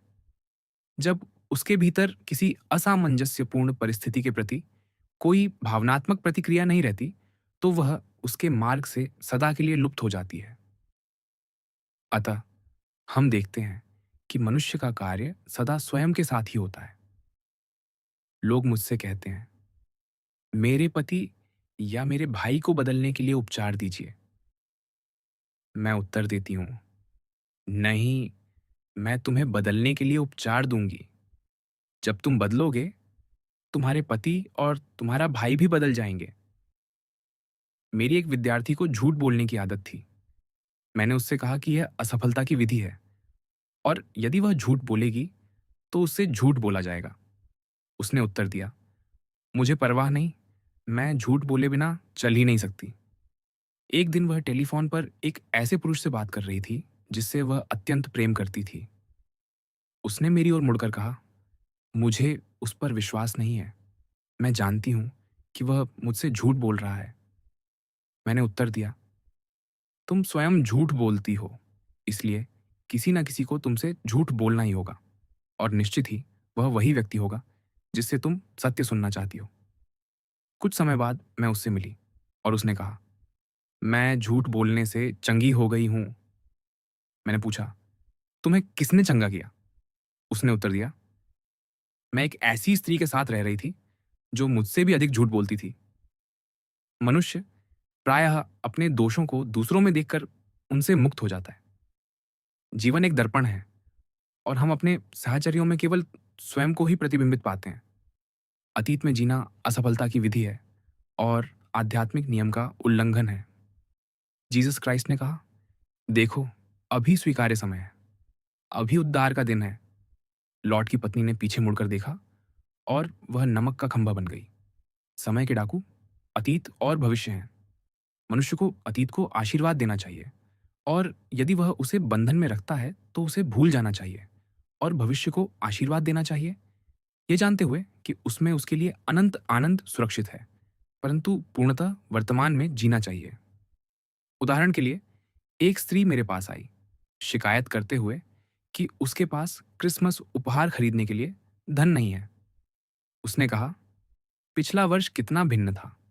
मेरे पास बहुत धन था और मैंने सुंदर उपहार दिए थे, और इस वर्ष मेरे पास मुश्किल से एक पैसा है। मैंने उत्तर दिया, जब तक तुम दयनीय बनी रहोगी और अतीत में जीती रहोगी, तब तक तुम धन का प्रकटीकरण नहीं कर सकोगी। पूर्णतः वर्तमान में जियो और क्रिसमस उपहार देने के लिए तैयार हो जाओ। अपने गड्ढे खोदो और धन आ जाएगा। उसने कहा, मुझे पता है क्या करना है। मैं कुछ सजावटी धागा, क्रिसमस मोहरें और पैकिंग कागज खरीदूंगी। मैंने उत्तर दिया, ऐसा करो और उपहार आ जाएंगे और स्वयं को उन मोहरों से चिपका लेंगे। यह भी आर्थिक निर्भीकता और परमेश्वर में विश्वास का प्रमाण था, जबकि तर्कशील मन कहता था, अपने प्रत्येक पैसे को संभाल कर रखो, क्योंकि तुम्हें यह निश्चित नहीं कि और मिलेगा या नहीं। उसने मोहरें, कागज और धागा खरीद लिया और क्रिसमस से कुछ दिन पूर्व उसे कई $100 का उपहार प्राप्त हुआ। मोहरों और धागे को खरीदने ने अवचेतन मन पर अपेक्षा को अंकित कर दिया था और धन के प्रकटीकरण का मार्ग खोल दिया था। उसने सभी उपहार समय रहते खरीद लिए। मनुष्य को क्षण में स्थिर रहकर जीना चाहिए। अतः इस दिन को भली भांति देखो, यही प्रभात का अभिनंदन है। उसे आध्यात्मिक रूप से सजग रहना चाहिए, सदैव अपने संकेतों की प्रतीक्षा करते हुए, प्रत्येक अवसर का लाभ उठाते हुए। एक दिन मैं निरंतर मौन में कहती रही, अनंत आत्मा, मुझे कोई अवसर चूकने मत देना। और उसी संध्या मुझे एक अत्यंत महत्वपूर्ण बात बताई गई। दिन की शुरुआत सही शब्दों से करना अत्यंत आवश्यक है। जागते ही एक उद्घोष करो। उदाहरण के लिए, तेरी इच्छा आज पूर्ण हो। आज सिद्धि का दिन है। मैं इस पूर्ण दिन के लिए कृतज्ञता प्रकट करता हूँ। चमत्कार पर चमत्कार होंगे और आश्चर्य कभी समाप्त नहीं होंगे।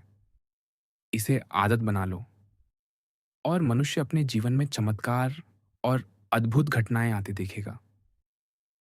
एक सुबह मैंने एक पुस्तक उठाई और पढ़ा, अपने सामने जो है उसे विस्मय से देखो।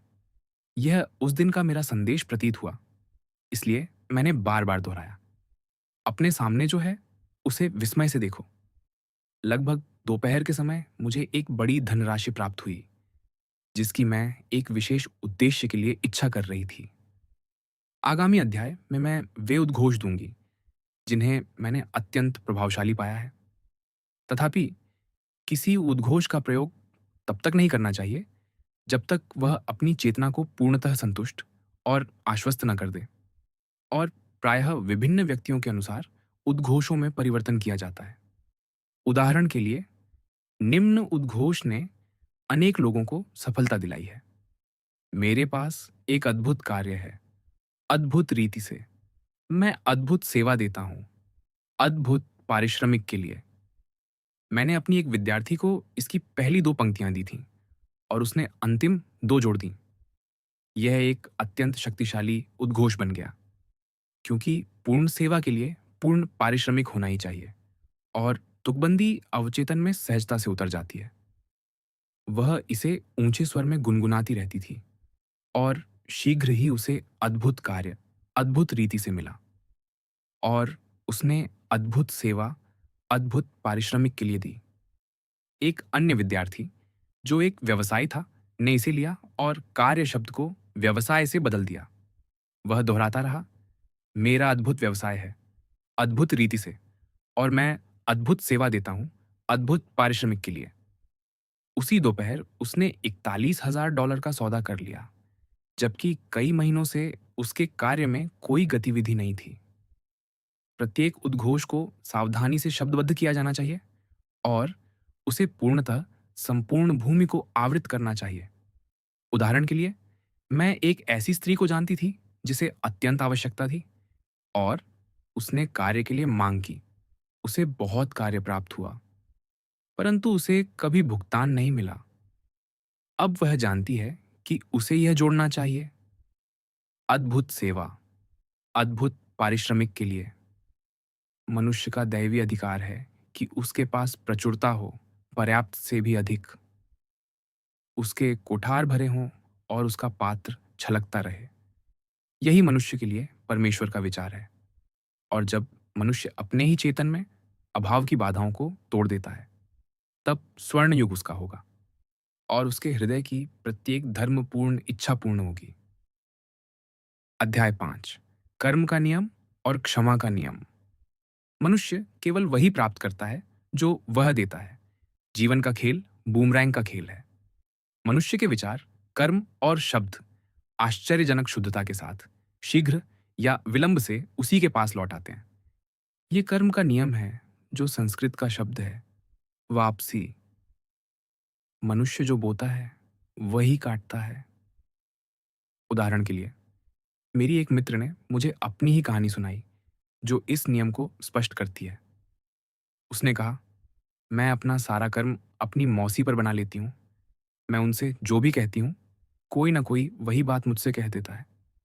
मैं घर में प्रायः चिड़चिड़ी रहती हूँ और एक दिन जब मेरी मौसी भोजन के समय मुझसे बात कर रही थी, मैंने कह दिया, अब और बात मत करो, मैं शांति से खाना चाहती हूँ। अगले ही दिन मैं एक ऐसी स्त्री के साथ दोपहर का भोजन कर रही थी जिस पर मैं गहरा प्रभाव डालना चाहती थी। मैं उत्साहपूर्वक बातें कर रही थी, तभी उसने कहा, अब और बात मत करो, मैं शांति से खाना चाहती हूँ। मेरी मित्र चेतना में उच्च स्तर पर है, इसलिए उसका कर्म उस व्यक्ति की अपेक्षा बहुत शीघ्र लौट आता है जो केवल मानसिक स्तर पर है। मनुष्य जितना अधिक जानता है उतना ही अधिक उसके ऊपर उत्तरदायित्व होता है, और जो व्यक्ति आध्यात्मिक नियम का ज्ञान रखता है पर उसका पालन नहीं करता, वह उसके परिणाम स्वरूप अत्यधिक कष्ट भोगता है। प्रभु नियम का भय ही ज्ञान का आरंभ है। यदि हम प्रभु शब्द को नियम पढ़ें तो बाइबल के अनेक वचन अधिक स्पष्ट हो जाएंगे। प्रतिशोध मेरा है, मैं प्रतिफल दूंगा, ऐसा प्रभु नियम कहता है। प्रतिशोध लेने वाला नियम है, परमेश्वर नहीं। परमेश्वर मनुष्य को पूर्ण देखता है, अपनी ही प्रतिमा, कल्पना में सृजित, और उसे शक्ति और अधिकार प्रदान किया गया है। यह मनुष्य की पूर्ण कल्पना का प्रतिरूप है जो दैवी मन में पंजीकृत है और मनुष्य की पहचान की प्रतीक्षा कर रहा है, क्योंकि मनुष्य केवल वही हो सकता है जैसा वह स्वयं को देखता है, और केवल वही प्राप्त कर सकता है जिसे वह स्वयं को प्राप्त करते हुए देखता है। कोई भी घटना बिना किसी दर्शक के कभी घटित नहीं होती। यह एक प्राचीन कहावत है। मनुष्य पहले अपनी असफलता या सफलता, अपने आनंद या दुहक को देखता है, तब वे उसकी अपनी कल्पना में स्थापित दृश्यों से दृश्य जगत में प्रकट होते हैं। हमने यह देखा है, माता अपने बच्चे के लिए रोग का चित्र बनाती है, या एक स्त्री अपने पति के लिए सफलता का। जीसस क्राइस्ट ने कहा, तुम सत्य को जानोगे और सत्य तुम्हें स्वतंत्र करेगा। अतः हम देखते हैं कि स्वतंत्रता सभी दुखद परिस्थितियों से ज्ञान के माध्यम से आती है, आध्यात्मिक नियम के ज्ञान से। आज्ञाकारिता अधिकार से पहले आती है, और जब मनुष्य नियम का पालन करता है तब नियम उसका पालन करता है। विद्युत के नियम का पालन किए बिना वह मनुष्य का सेवक नहीं बनता। अज्ञानता में उसे प्रयोग करने पर वह मनुष्य का घातक शत्रु बन जाता है। मन के नियमों के साथ भी यही सत्य है। उदाहरण के लिए, एक स्त्री जिसकी व्यक्तिगत इच्छा अत्यंत प्रबल थी, एक ऐसे घर की स्वामिनी बनना चाहती थी जो उसके एक परिचित का था, और वह प्रायः अपने को उस घर में रहते हुए मानसिक चित्रों में देखती थी। कुछ समय बाद वह पुरुष मर गया और वह उस घर में रहने चली गई। कई वर्ष पश्चात जब उसे आध्यात्मिक नियम का ज्ञान हुआ, उसने मुझसे कहा, क्या तुम्हें लगता है कि उस पुरुष की मृत्यु में मेरा कोई हाथ था? मैंने उत्तर दिया, हाँ, तुम्हारी इच्छा इतनी प्रबल थी कि सब कुछ उसके लिए मार्ग से हट गया, परंतु तुमने अपना कर्म आरण चुका दिया। तुम्हारे पति, जिन्हें तुम अत्यंत प्रेम करती थी, शीघ्र ही मर गए, और वह घर वर्षों तक तुम्हारे लिए बोझ बना रहा। मूल स्वामी उसके विचारों से प्रभावित नहीं हो सकता था यदि वह सत्य में स्थिर होता, और न ही उसका पति, परंतु दोनों कर्म के नियम के अधीन थे। उस स्त्री को कहना चाहिए था, घर की तीव्र इच्छा अनुभव करते हुए, अनंत बुद्धि, मुझे उचित घर दे, उतना ही आकर्षक जितना यह वह घर जो दैवी अधिकार से मेरा है। दैवी चयन पूर्ण संतोष देता और सबके लिए कल्याण लाता। दैवी प्रतिरूप ही कार्य करने का एकमात्र सुरक्षित प्रतिरूप है।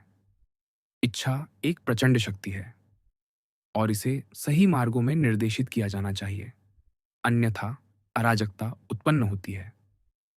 सिद्धि में सबसे महत्वपूर्ण कदम, पहला कदम है सही प्रकार से मांगना। मनुष्य को सदैव केवल उसी की मांग करनी चाहिए जो दैवी अधिकार से उसका है। उदाहरण पर लौटते हुए, यदि स्त्री ने यह दृष्टिकोण लिया होता, यदि यह घर जिसे मैं चाहती हूं मेरा है तो मैं इसे खो नहीं सकती, यदि यह मेरा नहीं है तो मुझे इसका समकक्ष दे दिया जाए, तो वह पुरुष संभवतः सामंजस्य पूर्वक वहां से चला जाता। यदि वह उसके लिए दैवी चयन होता या कोई अन्य घर उसके लिए प्रतिस्थापित हो जाता। व्यक्तिगत इच्छा के द्वारा जो कुछ भी प्रकटीकरण में लाया जाता है, वह सदैव अनुचित रूप से प्राप्त होता है और उसका परिणाम सदैव अशुभ होता है। मनुष्य को यह शिक्षा दी गई है, मेरी इच्छा नहीं, तेरी इच्छा पूर्ण हो। और आश्चर्य की बात यह है कि जब मनुष्य व्यक्तिगत इच्छा का परित्याग कर देता है, तब उसे वही प्राप्त होता है जिसकी वह इच्छा करता है, क्योंकि तब अनंत बुद्धि उसके माध्यम से कार्य कर सकती है। स्थिर रहो और प्रभु नियम के उद्धार को देखो। उदाहरण के लिए, एक स्त्री अत्यंत व्याकुल अवस्था में मेरे पास आई। उसकी पुत्री ने एक अत्यंत जोखिमपूर्ण यात्रा करने का निश्चय कर लिया था और माता भय से भर गई थी। उसने कहा कि उसने हर प्रकार का तर्क दिया, संभावित खतरों की ओर संकेत किया और उसे जाने से रोका, परंतु पुत्री और अधिक विद्रोही और दृढ़ होती गई। मैंने माता से कहा, तुम अपनी व्यक्तिगत इच्छा अपनी पुत्री पर थोप रही हो, जिसका तुम्हें कोई अधिकार नहीं है, और यात्रा के प्रति तुम्हारा भय ही उसे आकर्षित कर रहा है या क्या? क्योंकि मनुष्य उसी को आकर्षित करता है जिससे वह डरता है। मैंने जोड़ा, छोड़ दो और अपने मानसिक हाथ हटा लो। इसे परमेश्वर के हाथों में सौंप दो और यह उद्घोष प्रयोग करो, मैं इस परिस्थिति को अनंत प्रेम और बुद्धि के हाथों में सौंपती हूँ। यदि यह यात्रा दैवी योजना है, तो मैं इसे आशीर्वाद देती हूँ और इसका प्रतिरोध नहीं करती। पर यदि यह दैवी योजना का भाग नहीं है, तो मैं कृतज्ञता प्रकट करती हूँ कि यह अब विलीन और निरस्त हो गई है। 1-2 दिन बाद उसकी पुत्री ने उससे कहा, माँ, मैंने यात्रा स्थगित कर दी है, और परिस्थिति अपनी मूल शून्यता में लौट गई। मनुष्य के लिए स्थिर रहना सीखना अत्यंत कठिन प्रतीत होता है। मैंने इस नियम का अधिक विस्तार से विवेचन अनाग्रह के अध्याय में किया है। मैं बोने और काटने का एक और उदाहरण दूंगी, जो अत्यंत विचित्र रूप में सामने आया। एक स्त्री मेरे पास आई और कहा कि उसे बैंक से दिए गए $20 के नोट में से एक नकली नोट प्राप्त हुआ है। वह अत्यंत व्यथित थी, क्योंकि उसने कहा, बैंक के लोग कभी भी अपनी भूल स्वीकार नहीं करेंगे। मैंने उत्तर दिया, आओ इस परिस्थिति का विश्लेषण करें और देखें कि तुमने इसे क्यों आकर्षित किया। उसने कुछ क्षण सोचा और फिर बोली, मुझे समझ आ गया। मैंने मजाक में एक मित्र को बहुत सारा नकली रंगमंचीय धन भेजा था, इसीलिए नियम ने उसे भी कुछ नकली धन भेज दिया, क्योंकि नियम मजाक को नहीं जानता। मैंने कहा, अब हम क्षमा के नियम का आह्वान करेंगे और इस परिस्थिति को निष्प्रभावी करेंगे। ईसाई धर्म क्षमा के नियम पर आधारित है। क्राइस्ट ने हमें कर्म के नियम के शाप से मुक्त किया है, और प्रत्येक मनुष्य के भीतर स्थित क्राइस्ट ही सभी असामंजस्यपूर्ण परिस्थितियों से उसका उद्धार करता और मुक्ति है। इसलिए मैंने कहा, अनंत आत्मा, हम क्षमा के नियम का आह्वान करते हैं और कृतज्ञता प्रकट करते हैं कि वह अनुग्रह के अधीन है, नियम के अधीन नहीं है, और वह इन $20 को नहीं खो सकती जो दैवी अधिकार से उसके हैं। अब मैंने कहा, बिना भय के बैंक जाओ और उनसे कहो कि यह तुम्हें वहां भूल से दिया गया था। उसने ऐसा ही किया, और उसके आश्चर्य के लिए उन्होंने क्षमा मांगी और उसे दूसरा नोट दे दिया और उसके साथ अत्यंत विनम्रता से व्यवहार किया। अतः नियम का ज्ञान मनुष्य को अपनी भूलों को मिटा देने की शक्ति देता है।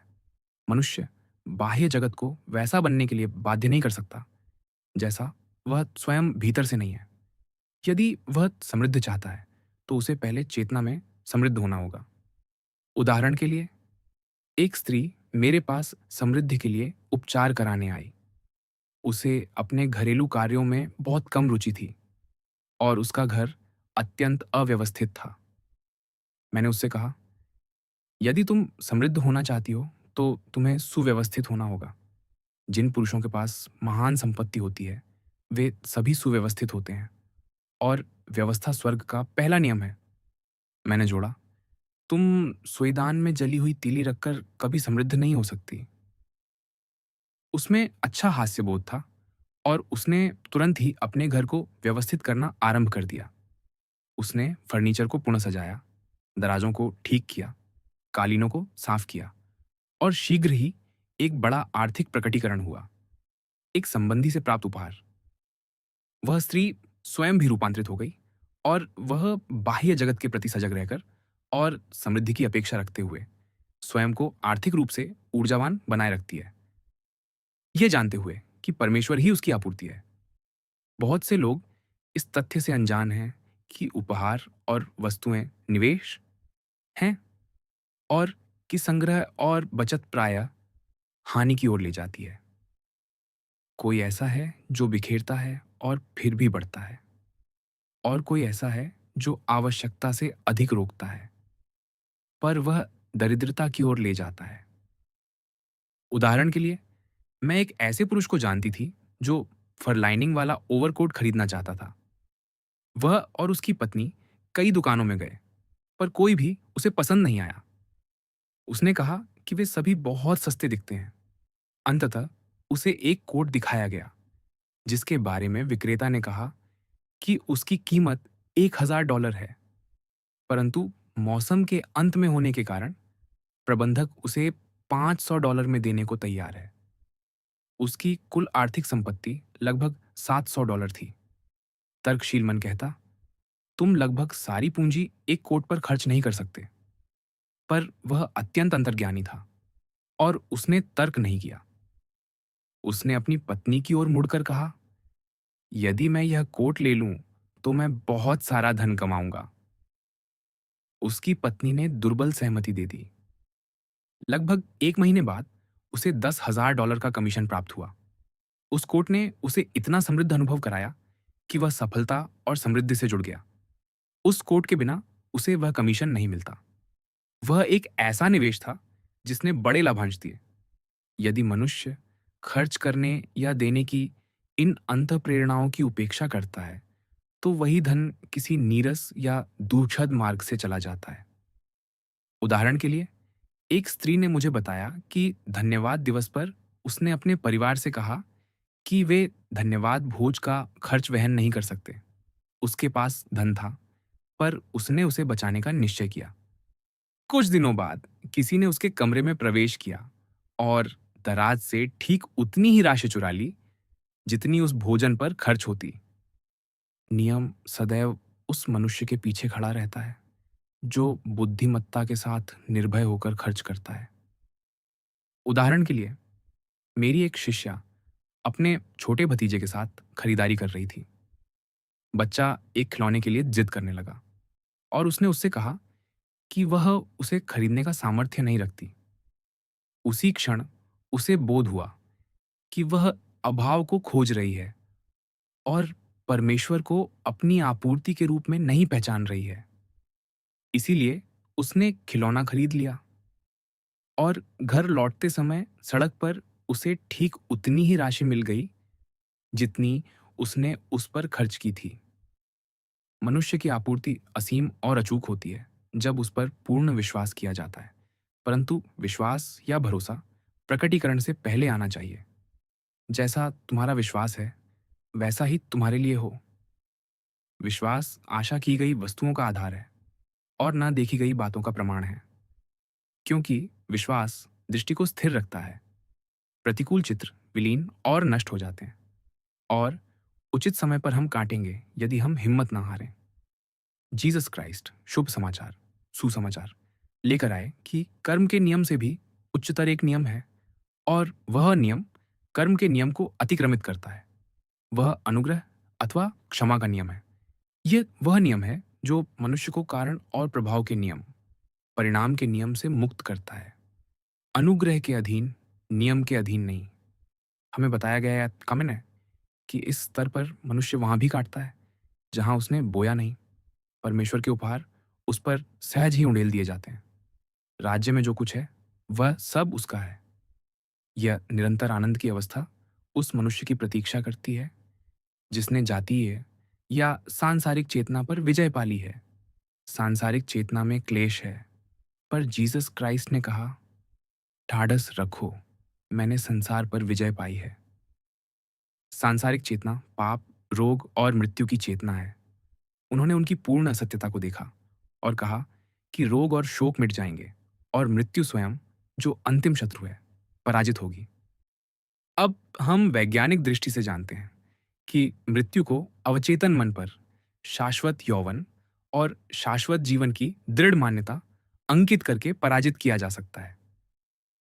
अवचेतन मन, जो केवल दिशा रहित शक्ति है, बिना प्रश्न किए आदेशों का पालन करता है। अधिचेतन मन, मनुष्य के भीतर स्थित क्राइस्ट अथवा परमेश्वर के निर्देशन में कार्य करते हुए देह का पुनरुत्थान संपन्न हो सकता है। तब मनुष्य मृत्यु में अपने शरीर को त्यागेगा नहीं, बल्कि वह विद्युत शरीर में रूपांतरित हो जाएगा, जिसका गायन वॉल्ट विटमन ने किया है। क्योंकि ईसाई धर्म पापों की क्षमा और रिक्त समाधि पर आधारित है। अध्याय 6, बोझ डाल देना, अवचेतन पर प्रभाव अंकित करना। जब मनुष्य अपनी ही शक्तियों को और अपने मन की कार्यप्रणाली को जान लेता है, तब उसकी महान इच्छा यह होती है कि वह अवचेतन पर शुभ को अंकित करने का कोई सरल और शीघ्र मार्ग खोज ले। क्योंकि सत्य का केवल बौद्धिक ज्ञान परिणाम नहीं लाता। अपने ही अनुभव में मैंने पाया कि सबसे सरल मार्ग है बोझ डाल देना। एक आध्यात्मविद ने इसे इस प्रकार समझाया। उसने कहा, प्रकृति में किसी वस्तु को भार देने वाली एकमात्र शक्ति गुरुत्वाकर्षण का नियम है, और यदि किसी शिलाखंड को पृथ्वी से बहुत ऊपर उठा दिया जाए तो उसमें कोई भार नहीं रहेगा। और यही जीसस क्राइस्ट का आशय था जब उन्होंने कहा, मेरा जुआ सहज है और मेरा बोझ हल्का है। उन्होंने संसार की स्पंदनात्मक स्थिति पर विजय प्राप्त कर ली थी और चतुर्थ आयामी क्षेत्र में कार्यरत थे, जहां केवल पूर्णता, संपन्नता, जीवन और आनंद है। उन्होंने कहा, हे सब परिश्रम करने वालों और बोझ से दबे लोगों, मेरे पास आओ और मैं तुम्हें विश्राम दूंगा। मेरा जुआ अपने ऊपर ले लो, क्योंकि मेरा जुआ सहज है और मेरा बोझ हल्का है। हमें 55वें भजन में भी बताया गया है, अपना बोझ प्रभु पर डाल दे। बाइबल के अनेक अंश यह कहते हैं कि युद्ध परमेश्वर का है, मनुष्य का नहीं, और मनुष्य को सदैव स्थिर रहकर प्रभु के उद्धार को देखना चाहिए। यह संकेत करता है कि अधिचेतन मन अथवा भीतर स्थित क्राइस्ट ही वह विभाग है जो मनुष्य के युद्ध लड़ता है और उसे उसके बोझों से मुक्त करता है।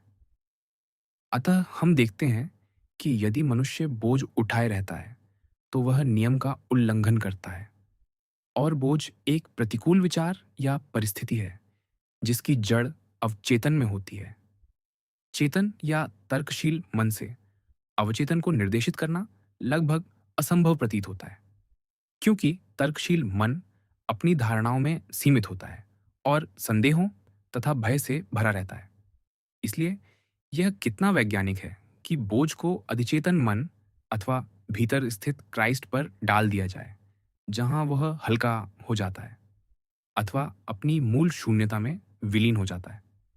उदाहरण के लिए, एक स्त्री जिसे धन की अत्यंत आवश्यकता थी, उसने यह उद्घोष करते हुए अपने बोझ को भीतर स्थित क्राइस्ट अधिचेतन पर डाल दिया, मैं अभाव का यह बोझ भीतर स्थित क्राइस्ट पर डालती हूँ और मैं स्वतंत्र होकर प्रचुरता प्राप्त करती हूँ। अभाव में विश्वास ही उसका बोझ था, और जब उसने उसे प्रचुरता के विश्वास से युक्त अधिचेतन पर डाल दिया तो आपूर्ति का एक प्रचंड प्रवाह परिणाम स्वरूप प्रकट हुआ। हम पढ़ते हैं, तुम्हारे भीतर का क्राइस्ट ही महिमा की आशा है। एक और उदाहरण, मेरी एक शिष्या को एक नया पियानो उपहार में मिला था और उसके स्टूडियो में उसके लिए स्थान नहीं था जब तक कि वह पुराने पियानो को बाहर न कर दे। वह अत्यंत उलझन में थी। वह पुराने पियानो को रखना चाहती थी, पर उसे भेजने के लिए कोई स्थान जात नहीं था। वह व्याकुल हो गई क्योंकि नया पियानो तुरंत भेजा जाने वाला था। वास्तव में वह मार्ग में था और रखने का कोई स्थान नहीं था। उसने कहा कि उसके मन में यह आया कि वह दोहराए। मैं यह बोझ भीतर स्थित क्राइस्ट पर डालती हूँ और मैं स्वतंत्र होती हूँ। कुछ ही क्षण बाद उसका टेलीफोन बजा और उसकी एक महिला मित्र ने पूछा कि क्या वह उसका पुराना पियानो किराए पर ले सकती है, और वह बाहर ले जाया गया, नया पियानो आने से कुछ ही मिनट पहले। मैं एक ऐसी स्त्री को जानती थी जिसका बोझ आक्रोश था। उसने कहा, मैं आक्रोश का यह बोझ भीतर स्थित क्राइस्ट पर डालती हूँ और मैं स्वतंत्र होती हूँ, प्रेममयी, सामंजस्यपूर्ण और प्रसन्न होने के लिए। सर्वशक्तिमान अधिचेतन ने अवचेतन को प्रेम से भर दिया और उसका संपूर्ण जीवन परिवर्तित हो गया। वर्षों तक आक्रोश ने उसे यातना की अवस्था में बांध रखा था और उसकी आत्मा अवचेतन मन को कैद कर रखा था। यह उद्घोष बार बार, बार बार और बार बार किया जाना चाहिए, कभी कभी घंटों तक, मौन में या श्रव्य रूप से, शांत भाव से, पर दृढ़ निश्चय के साथ। मैंने प्रायः इसकी तुलना ग्रामोफोन को चाबी देने से की है। हमें स्वयं को बोले हुए शब्दों से चाबी देनी होती है। मैंने देखा है कि बोझ डालने के अभ्यास में कुछ समय बाद मनुष्य स्पष्ट देखने लगता है। जब तक मनुष्य इंद्रिय प्रधान मन की पकड़ में रहता है, तब तक स्पष्ट दृष्टि असंभव है। संदेह और भय मन और शरीर को विषाक्त कर देते हैं, और कल्पना अनियंत्रित होकर विपत्ति और रोग को आकर्षित करती है। जब उद्घोष, मैं यह बोझ भीतर स्थित क्राइस्ट पर डालती हूँ और मैं स्वतंत्र होती हूँ, निरंतर दोहराया जाता है, तब दृष्टि निर्मल हो जाती है और उसके साथ ही एक राहत की अनुभूति आती है, और शीघ्र या विलंब से शुभ का प्रकटीकरण होता है। चाहे वह स्वास्थ्य हो, आनंद हो या आपूर्ति। मेरे एक शिष्य ने मुझसे एक बार उषा से पूर्व के अंधकार को समझाने के लिए कहा। मैंने एक पूर्व अध्याय में इस तथ्य का उल्लेख किया है कि प्रायः महान सिद्धि से पहले सब कुछ गलत होता प्रतीत होता है और गहन अवसाद चेतना को ढंक लेता है। इसका अर्थ है कि अवचेतन से युगों के संदेह और भय ऊपर उठ रहे हैं। अवचेतन के ये पुराने अवशेष सतह पर आते हैं ताकि उन्हें दूर किया जा सके। ऐसे समय मनुष्य को यहोशापात की भांति अपने मंजीरे बजाने चाहिए और धन्यवाद देना चाहिए कि वह उद्धार पा चुका है, यद्यपि वह शत्रु, अभाव या रोग की परिस्थिति से घिरा प्रतीत होता है। शिष्य ने आगे पूछा, मनुष्य को अंधकार में कितने समय तक रहना पड़ता है? और मैंने उत्तर दिया, जब तक वह अंधकार में देखना न सीख ले। और बोझ डाल देना मनुष्य को अंधकार में देखना सिखाता है। अवचेतन पर प्रभाव अंकित करने के लिए सक्रिय विश्वास सदैव आवश्यक है। कर्म बिना विश्वास मृत है। इन अध्यायों में मैंने इस बिंदु को स्पष्ट करने का प्रयास किया है। जूसस क्राइस्ट ने सक्रिय विश्वास का उदाहरण तब दिया जब उन्होंने भीड़ को भूमि पर बैठने की आज्ञा दी, उससे पहले कि उन्होंने रोटियों और मछलियों के लिए धन्यवाद दिया। मैं एक और उदाहरण दूंगी जो यह दर्शाता है कि यह चरण कितना आवश्यक है। वास्तव में सक्रिय विश्वास वह सेतु है जिसके ऊपर से होकर मनुष्य अपनी प्रतिज्ञात भूमि तक पहुंचता है। एक स्त्री जो भ्रमवश अपने पति से अलग हो गई थी, जिससे वह गहराई से प्रेम करती थी, उसके पास आई। उसने मेल मिलाप के सभी प्रस्ताव अस्वीकार कर दिए थे और किसी भी प्रकार उससे संवाद करने को तैयार नहीं था। आध्यात्मिक नियम के ज्ञान में प्रवेश करने पर उसने अलगाव के इस दृश्य का निषेध किया। उसने यह उद्घोष किया, दैवी मन में कोई अलगाव नहीं है, अतः मैं उस प्रेम और संगति से अलग नहीं हो सकती जो दैवी अधिकार से मेरी है। उसने सक्रिय विश्वास का प्रदर्शन इस प्रकार किया कि वह प्रतिदिन भोजन मेज पर उसके लिए स्थान सजाती थी। इस प्रकार वह उसके लौट आने का चित्र अवचेतन पर अंकित कर रही थी। 1 वर्ष से अधिक समय बीत गया, पर वह कभी विचलित नहीं हुई, और एक दिन वह भीतर चला आया। अवचेतन प्रायः संगीत के माध्यम से प्रभावित होता है। संगीत में चतुर्थ आयामी गुण होता है और वह आत्मा को बंधन से मुक्त करता है। वह अद्भुत वस्तुओं को संभव और सरल प्रतीत कराता है। मेरी एक मित्र प्रतिदिन इसी उद्देश्य से अपना विक्ट्रोला उपयोग करती है। यह उसे पूर्ण सामंजस्य में ला देता है और कल्पना को मुक्त कर देता है। एक अन्य स्त्री अपने उद्घोष करते समय प्रायः नृत्य करती है। संगीत और गति की लय और सामंजस्य उसके शब्दों को प्रचंड शक्ति के साथ आगे ले जाते हैं। विद्यार्थी को यह भी स्मरण रखना चाहिए कि वह छोटी बातों के दिन को तुच्छ न समझे। अपरिहार्य रूप से किसी सिद्धि से पहले भूमि के संकेत आते हैं। अमेरिका पहुंचने से पहले कोलंबस ने पक्षियों और टहनियों को देखा था, जिन्होंने उसे संकेत दिया कि भूमि निकट है। सिद्धि के साथ भी ऐसा ही होता है, पर विद्यार्थी प्रायः उसे ही सिद्धि समझ लेता है और निराश हो जाता है। उदाहरण के लिए, एक स्त्री ने बर्तनों के एक सेट के लिए वचन बोला था। अधिक समय नहीं बीता था कि एक मित्र ने उसे एक पुरानी और टूटी हुई थाली दे दी। वह मेरे पास आई और बोली, देखिए, मैंने बर्तनों के एक सेट के लिए मांग की थी और मुझे जो मिला वह एक टूटी हुई प्लेट है। मैंने उत्तर दिया, वह प्लेट केवल भूमि का संकेत थी। यह दिखाता है कि तुम्हारे बर्तन आ रहे हैं। उसे पक्षियों और समुद्री शैवाल के समान देखो। और अधिक समय नहीं बीता था कि बर्तन आ गए। निरंतर कल्पना रूप खेलना अवचेतन पर प्रभाव अंकित करता है। यदि कोई यह कल्पना करता रहे कि वह धनी है और यह कल्पना करता रहे कि वह सफल है, तो उचित समय पर वह फल काटेगा। बच्चे सदा कल्पना रूप खेलते रहते हैं और जब तक तुम परिवर्तित होकर छोटे बच्चों के समान नहीं बनते, तब तक स्वर्ग के राज्य में प्रवेश नहीं करोगे। उदाहरण के लिए, मैं एक ऐसी स्त्री को जानती हूँ जो अत्यंत निर्धन थी, पर कोई भी उसे निर्धन अनुभव नहीं करा सकता था। वह धनी मित्रों से थोड़ी राशि अर्जित करती थी, जो निरंतर उसे उसकी दरिद्रता की याद दिलाते थे और सावधानी तथा बचत की शिक्षा देते थे।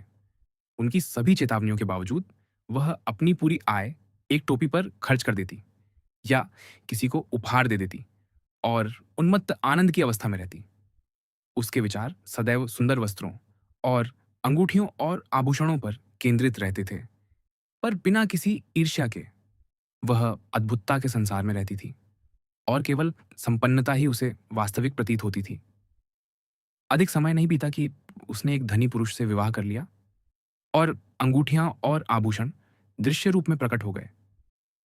मुझे यह ध्यात नहीं कि वह पुरुष दैवी चयन था या नहीं, परंतु वैभव को उसके जीवन में प्रकट होना ही था, क्योंकि उसने केवल वैभव की ही कल्पना की थी। मनुष्य के लिए शांति और आनंद तब तक संभव नहीं जब तक वह अवचेतन से समस्त भय का लोप न कर दे। भय दिशाहीन ऊर्जा है और उसे पुनर्निर्देशित करना होता है अथवा विश्वास में रूपांतरित करना होता है। जूसस क्राइस्ट ने कहा, तुम क्यों डरते हो, हे अल्पविश्वासियों? जो विश्वास करता है उसके लिए सब कुछ संभव है। मेरे विद्यार्थी मुझसे प्रायः पूछते हैं, मैं भय से कैसे मुक्त हो सकता हूँ? मैं उत्तर देती हूँ, जिस वस्तु से तुम भयभीत हो उसके सामने जाकर खड़े हो जाओ। सिंह अपनी उग्रता तुम्हारे भय से प्राप्त करता है। सिंह के सामने जाकर खड़े हो जाओ और वह विलीन हो जाएगा। उससे भागो और वह तुम्हारे पीछे दौड़ेगा। मैंने पूर्व अध्यायों में दिखाया है कि अभाव का सिंह कैसे विलीन हो गया जब व्यक्ति ने निर्भय होकर धन व्यय किया, यह विश्वास दिखाते हुए कि परमेश्वर ही उसकी आपूर्ति है और अतः अचूक है। मेरे अनेक विद्यार्थी दरिद्रता के बंधन से बाहर आ चुके हैं और अब प्रचुर रूप से संपन्न हैं, क्योंकि उन्होंने धन को जाने देने के भय को त्याग दिया है। अवचेतन इस सत्य से प्रभावित हो जाता है कि परमेश्वर दाता भी है और उपहार भी। अतः जब मनुष्य दाता के साथ एक होता है, तो वह उपहार के साथ भी एक होता है। एक उत्कृष्ट उद्घोष है। मैं अब परमेश्वर दाता के लिए परमेश्वर उपहार का धन्यवाद करता हूँ। मनुष्य ने अपने शुभ और अपनी आपूर्ति से स्वयं को इतने लंबे समय तक अलग रखा है, अलगाव और अभाव के विचारों के कारण, कि कभी-कभी इन मिथ्या धारणाओं को अवचेतन से हटाने के लिए विस्फोटक परिस्थिति की आवश्यकता होती है, और वह विस्फोटक परिस्थिति ही डायनामाइट बनती है। हमने पूर्व उदाहरण में देखा कि किस प्रकार व्यक्ति निर्भीकता दिखाकर अपने बंधन से मुक्त हुआ। मनुष्य को प्रति घड़ी स्वयं को देखना चाहिए, यह जानने के लिए कि उसके कर्म का प्रेरक भय है या विश्वास।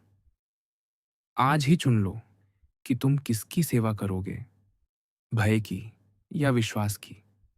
कभी किसी का भय व्यक्तित्व का होता है, तब उन लोगों से बचो मत जिनसे तुम भयभीत हो। प्रसन्नतापूर्वक उनसे मिलने को तैयार रहो, और वे या तो तुम्हारे कल्याण की श्रृंखला की स्वर्णिम कड़ियाओं सिद्ध होंगे, या सामंजस्यपूर्वक तुम्हारे मार्ग से हट जाएंगे। कभी भय रोग या कीटाणुओं का होता है, तब मनुष्य को निर्भय और अचंचल रहना चाहिए, चाहे वह कीटाणुओं से भरे वातावरण में ही क्यों न हो, और वह सुरक्षित रहेगा। मनुष्य केवल तभी कीटाणुओं को ग्रहण कर सकता है जब वह उसी स्पंदन स्तर पर कंपन कर रहा हो जिस पर वे हैं, और भय मनुष्य को उसी स्तर पर गिरा देता है। निस्संदेह रोगजनक कीटाणु इंद्रिय प्रधान मन की उपज है, क्योंकि प्रत्येक विचार को वस्तु रूप लेना होता है। अधिचेतन अथवा दैवी मन में कीटाणुओं का अस्तित्व नहीं है, अतः वे मनुष्य की व्यर्थ कल्पना की उपज हैं। आंख झपकते ही मनुष्य की मुक्ति आ जाएगी, जब वह यह जान लेगा कि बुराई में कोई शक्ति नहीं है। भौतिक संसार विलीन हो जाएगा, और चतुर्थ आयामी संसार, अद्भुतता का संसार, प्रकटीकरण में आ जाएगा। और मैंने एक नया आकाश और एक नई पृथ्वी देखी, और वहां न मृत्यु रहेगी, न शोक, न विलाप, और न ही कोई पीड़ा रहेगी, क्योंकि पूर्व की बातें लोप हो गई हैं। अध्याय 7। प्रेम। इस पृथ्वी पर प्रत्येक मनुष्य प्रेम में अपनी दीक्षा ले रहा है। मैं तुम्हें एक नई आज्ञा देता हूं कि तुम एक दूसरे से प्रेम करो। ऑस्पेंस्की ने टर्टियम ऑर्गनम में कहा है कि प्रेम एक ब्रह्मांडीय घटना है, और मनुष्य के लिए चतुर्थ आयामी संसार, अद्भुतता का संसार, का द्वार खोलता है। सच्चा प्रेम निःस्वार्थ होता है और भय से मुक्त होता है। वह अपने स्नेह के पात्र पर स्वयं को उंडेल देता है, बिना किसी प्रतिदान की अपेक्षा किए।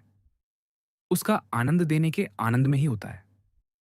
प्रेम परमेश्वर का प्रकटीकरण है, और ब्रह्मांड की सबसे शक्तिशाली चुंबकीय शक्ति है। शुद्ध निःस्वार्थ प्रेम अपने को स्वयं आकर्षित करता है। उसे खोजने या मांगने की आवश्यकता नहीं होती। बहुत कम लोगों को वास्तविक प्रेम की क्षीणतम भी अवधारणा होती है। मनुष्य अपने स्नेह में स्वार्थी, अत्याचारी या भयभीत होता है, और इस प्रकार वह उसी वस्तु को खो देता है जिससे वह प्रेम करता है।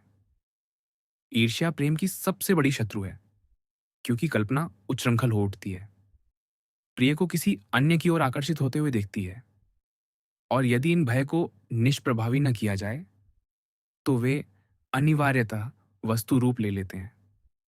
उदाहरण के लिए, एक स्त्री मेरे पास गहरे संताप में आई। जिस पुरुष से वह प्रेम करती थी, वह उसे अन्य स्त्रियों के लिए छोड़ चुका था, और उसने कहा था कि वह उससे विवाह करने का कभी इरादा नहीं रखता। वह ईर्ष्या और आक्रोश से विदीर्ण थी, और कहती थी कि जैसे उसने उसे कष्ट दिया, वैसे ही वह भी कष्ट सहे। और उसने जोड़ा, जब मैं उससे इतना प्रेम करती थी, तो वह मुझे कैसे छोड़ सकता था? मैंने उत्तर दिया, तुम उस पुरुष से प्रेम नहीं कर रही हो, तुम उससे घृणा कर रही हो। और आगे कहा, तुम वह कभी प्राप्त नहीं कर सकती जो तुमने कभी दिया ही नहीं। पूर्ण प्रेम दो, और तुम्हें पूर्ण प्रेम प्राप्त होगा। स्वयं को इसी पुरुष पर सिद्ध करो। उसे पूर्ण निःस्वार्थ प्रेम दो, प्रतिदान में कुछ भी मांगे बिना। उसकी आलोचना या निंदा मत करो, और जहां कहीं भी वह हो, उसे आशीर्वाद दो। उसने उत्तर दिया, नहीं, मैं उसे आशीर्वाद नहीं दूंगी जब तक मुझे यह न मालूम हो कि वह कहाँ है। उसने कहा। मैंने कहा, तो यह वास्तविक प्रेम नहीं है।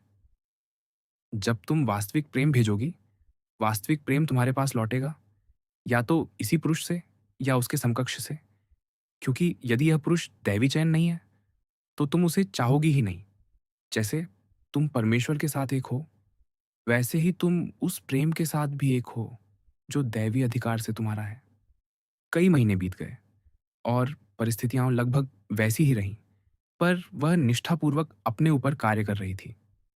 मैंने कहा, जब तुम उसकी कठोरता से विचलित होना बंद कर दोगी, वह कठोर रहना बंद कर देगा, क्योंकि तुम अपनी ही भावनाओं के माध्यम से उसे आकर्षित कर रही हो।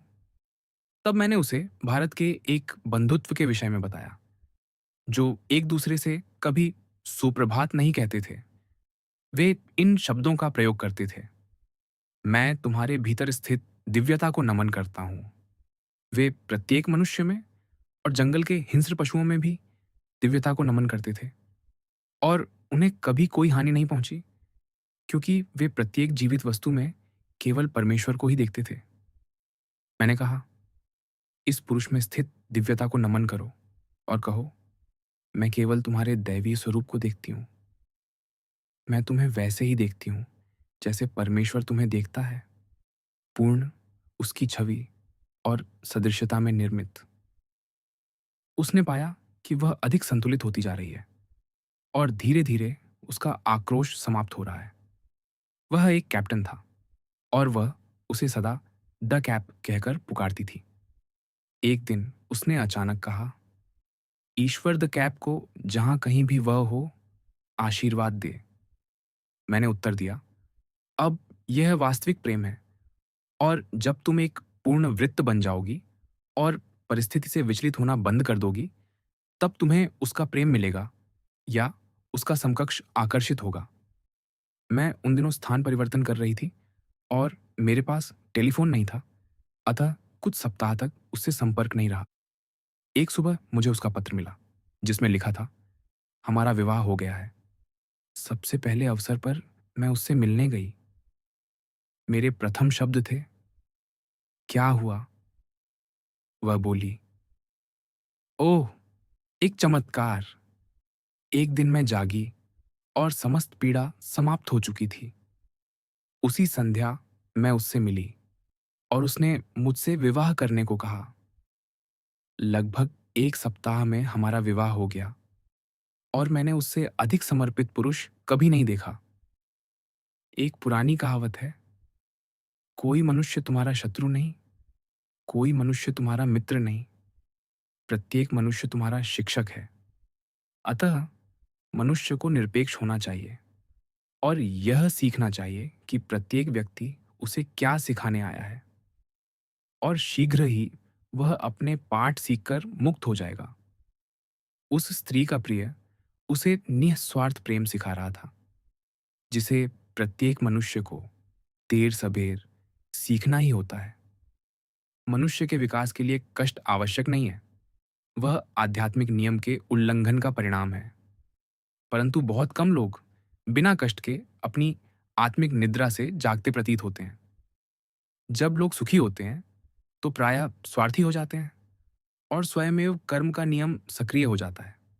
मनुष्य प्रायः कृतज्ञता के अभाव से हानि उठाता है। मैं एक ऐसी स्त्री को जानती थी जिसका पति अत्यंत अच्छा था, पर वह प्रायः कहती थी, मुझे विवाह से कोई लगाव नहीं है। पर इसका अर्थ यह नहीं कि मेरे पति में कोई दोष है, मैं बस वैवाहिक जीवन में रुचि नहीं रखती।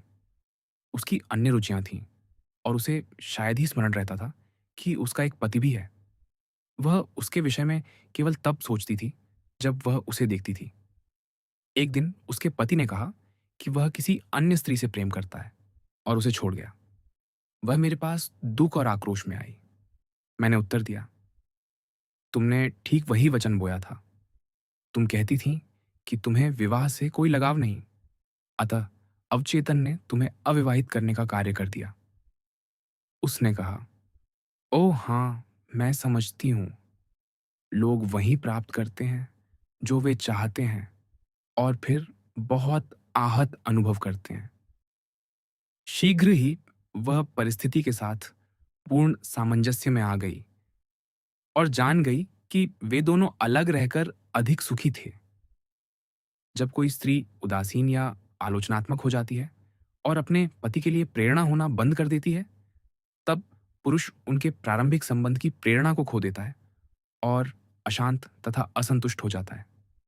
एक पुरुष मेरे पास आया, हताश, दुखी और निर्धन। उसकी पत्नी साइंस ऑफ नंबर्स में रुचि रखती थी और उसने उसका अंक पाठ कराया था। प्रतीत होता है कि प्रतिवेदन अनुकूल नहीं था, क्योंकि उसने कहा, मेरी पत्नी कहती है कि मैं कभी कुछ नहीं बनूंगा क्योंकि मैं 2 हूं। मैंने उत्तर दिया, मुझे तुम्हारे अंक से कोई सरोकार नहीं। तुम दैवी मन में एक पूर्ण विचार हो और हम उस सफलता और समृद्धि की मांग करेंगे जो उस अनंत बुद्धि द्वारा पहले से तुम्हारे लिए नियोजित है। कुछ ही सप्ताहों में उसे एक अत्यंत उत्तम पद प्राप्त हो गया और 1-2 वर्ष में उसने एक लेखक के रूप में विलक्षण सफलता प्राप्त कर ली। कोई भी पुरुष व्यापार में सफल नहीं हो सकता जब तक वह अपने कार्य से प्रेम न करे।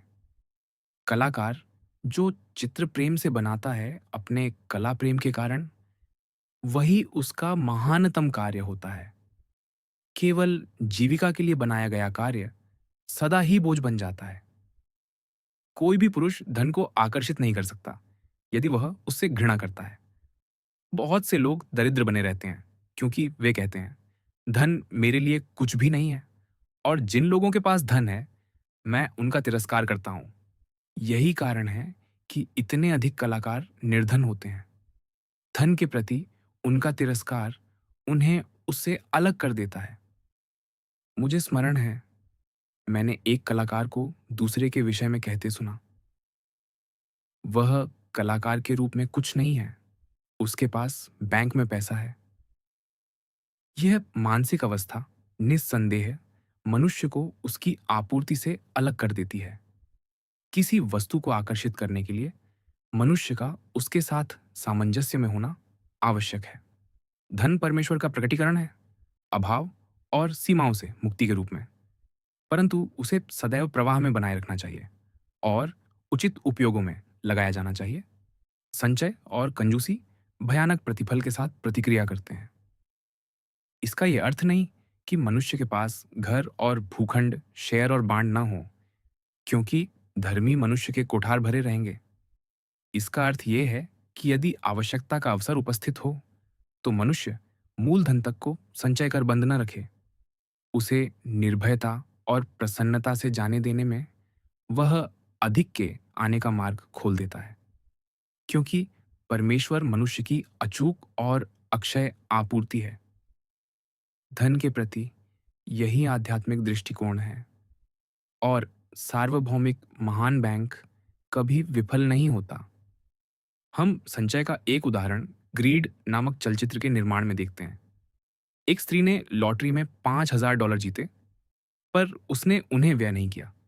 उसने संचय किया और बचाया, अपने पति को कष्ट सहने और भूखा रहने दिया, और अंततः वह जीविका के लिए फर्श रगड़ने लगी। वह धन से ही प्रेम करती थी और उसे सब कुछ से ऊपर रखती थी, और एक रात उसकी हत्या कर दी गई और धन उससे छीन लिया गया। यह इस कथन का उदाहरण है। धन का प्रेम समस्त बुराइयों की जड़ है। धन अपने आप में अच्छा और हितकारी है, पर जब उसे विध्वंसक उद्देश्यों में प्रयुक्त किया जाए, संचय कर बंद कर दिया जाए या प्रेम से अधिक महत्वपूर्ण माना जाए, तो वह रोग और विनाश लाता है और अंततः स्वयं धन की हानि भी होती है। प्रेम के पथ का अनुसरण करो और सब वस्तुएं जुड़ जाती हैं, क्योंकि परमेश्वर प्रेम है और परमेश्वर ही आपूर्ति है। स्वार्थ और लोभ के पथ का अनुसरण करो और आपूर्ति लुप्त हो जाती है या मनुष्य उससे अलग कर दिया जाता है। उदाहरण के लिए, मैं एक अत्यंत धनी स्त्री के विषय में जानती थी जो अपनी आय का संचय करती थी। वह शायद ही कभी कुछ दान देती थी, पर अपने लिए वस्तुएं खरीदती ही रहती थी। उसे हारों का अत्यधिक शौक था और एक बार एक मित्र ने उससे पूछा कि उसके पास कितने हार हैं। उसने उत्तर दिया, 67। वह उन्हें खरीदती और अलग रख देती, महीन कागज में सावधानी से लपेटकर। यदि वह हारों का उपयोग करती तो वह पूर्णतः उचित होता, पर वह उपयोग के नियम का उल्लंघन कर रही थी। उसकी अलमारियां उन वस्त्रों से भरी थीं जिन्हें उसने कभी पहना नहीं था, और उन आभूषणों से जिन्हें कभी प्रकाश नहीं मिला। उस स्त्री की भुजाएं धीरे धीरे वस्तुओं को पकड़े रहने के कारण पक्षाघातग्रस्त होने लगीं, और अंततः उसे अपने कार्यों की देखभाल के अयोग्य समझा गया और उसकी संपत्ति अन्य लोगों के प्रबंधन में दे दी गई। इस प्रकार मनुष्य नियम के अज्ञान में अपने ही विनाश को उत्पन्न कर लेता है। सभी रोग, समस्त दुहक प्रेम के नियम के उल्लंघन से उत्पन्न होते हैं। मनुष्य के घृणा, आक्रोश और आलोचना के बूमरैंग लौटकर रोग और शोक से लदे आते हैं। प्रेम लगभग एक लुप्त कला प्रतीत होता है, पर आध्यात्मिक नियम का जाता जानता है कि उसे पुनः प्राप्त करना ही होगा, क्योंकि उसके बिना वह नाद करने वाला पीतल और झंझनाती झांझ बन गया है। उदाहरण के लिए, मेरी एक शिष्या थी जो महीने दर महीने मेरे पास अपनी चेतना को आक्रोश से शुद्ध करने आती थी। कुछ समय बाद वह उस अवस्था तक पहुंची जहां वह केवल एक ही स्त्री के प्रति आक्रोश रखती थी, पर वही एक स्त्री उसे व्यस्त रखती थी। धीरे धीरे वह संतुलित और सामंजस्यपूर्ण होती गई, और एक दिन समस्त आक्रोश लुप्त हो गया। वह प्रफुल्लित होकर आई और बोली, आप समझ नहीं सकते कि मैं कैसा अनुभव कर रही हूँ। उस स्त्री ने मुझसे कुछ कहा, और क्रोधित होने के स्थान पर मैं प्रेमपूर्ण और दयालु रही, और उसने मुझसे क्षमा मांगी और मेरे प्रति अत्यंत मधुर हो गई। कोई भी उस अद्भुत हल्केपन को नहीं समझ सकता जो मैं भीतर अनुभव कर रही हूँ। प्रेम और सद्भावना व्यापार में अमूल्य हैं। उदाहरण के लिए, एक स्त्री मेरे पास आई अपने नियोक्ता की शिकायत करते हुए। उसने कहा कि वह शीतल और आलोचनात्मक है और जानती है कि वह उसे उस पद पर नहीं रखना चाहती। मैंने उत्तर दिया, उस स्त्री में स्थित दिव्यता को नमन करो और उसे प्रेम भेजो। उसने कहा, मैं नहीं कर सकती, वह संगमरमर की स्त्री है।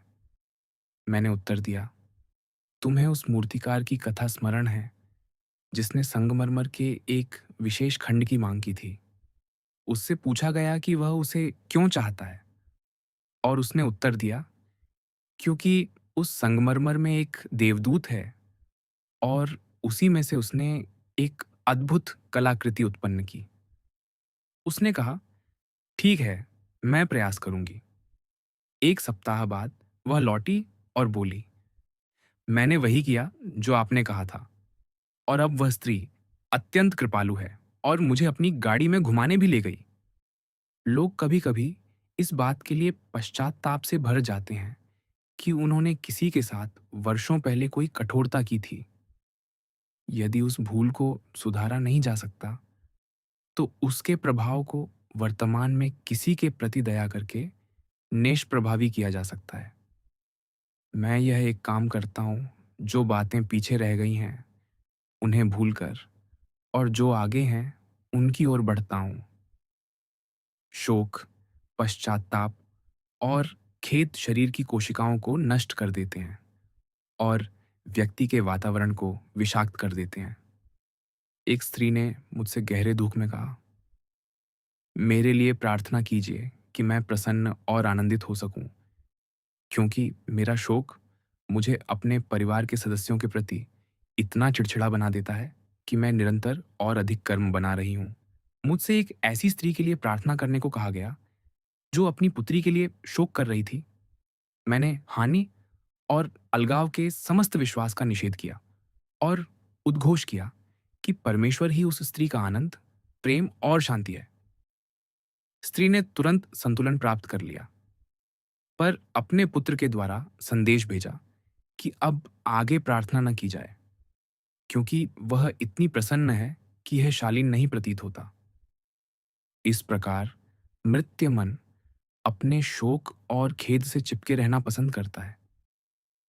मैं एक ऐसी स्त्री को जानती थी जो अपने कष्टों का ढिंढोरा पीटती फिरती थी। अतः स्वाभाविक ही उसके पास सदैव कुछ न कुछ ढिंढोरा पीटने को रहता था। पुरानी धारणा यह थी कि यदि कोई स्त्री अपने बच्चों के लिए चिंता न करे तो वह अच्छी माता नहीं है। अब हम जानते हैं कि मातृभय उन अनेक रोगों और दुर्घटनाओं के लिए उत्तरदायी है जो बच्चों के जीवन में आते हैं, क्योंकि भय उस रोग या परिस्थिति का सजीव चित्र बना देता है जिससे भय किया जा रहा है। और यदि उन चित्रों को निष्प्रभावी न किया जाए तो वे वस्तु रूप ले लेते हैं।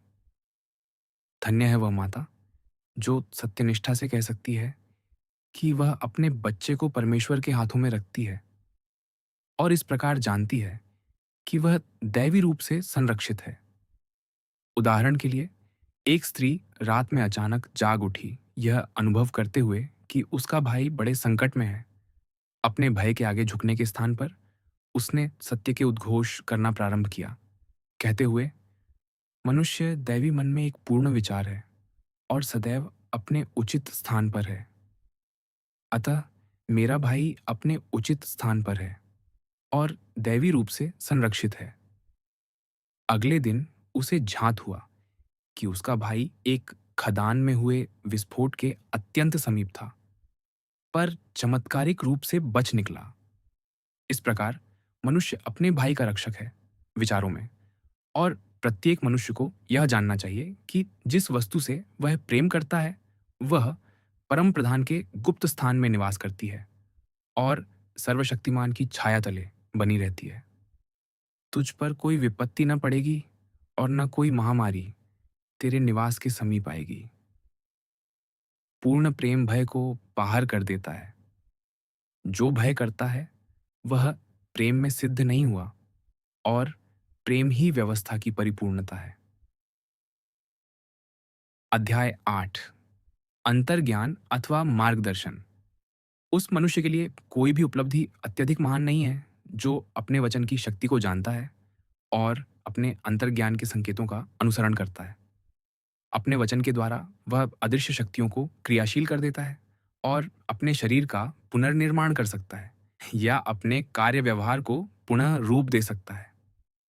अतः यह अत्यंत महत्वपूर्ण है कि सही शब्दों का चयन किया जाए और विद्यार्थी सावधानीपूर्वक उस उद्घोष का चयन करता है जिसे वह अदृश्य में प्रक्षेपित करना चाहता है।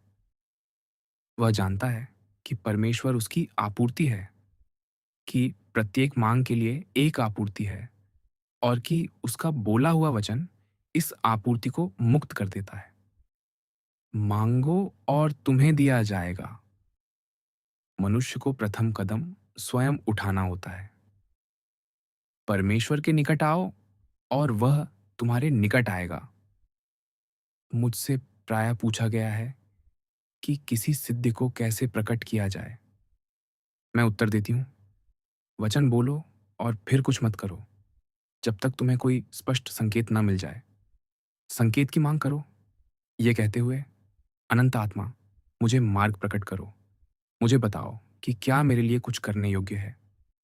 उत्तर अंतर्ज्ञान या आंतरिक संकेत के माध्यम से आएगा, किसी व्यक्ति की आकस्मिक टिप्पणी या किसी पुस्तक का कोई अंश आदि आदि के माध्यम से।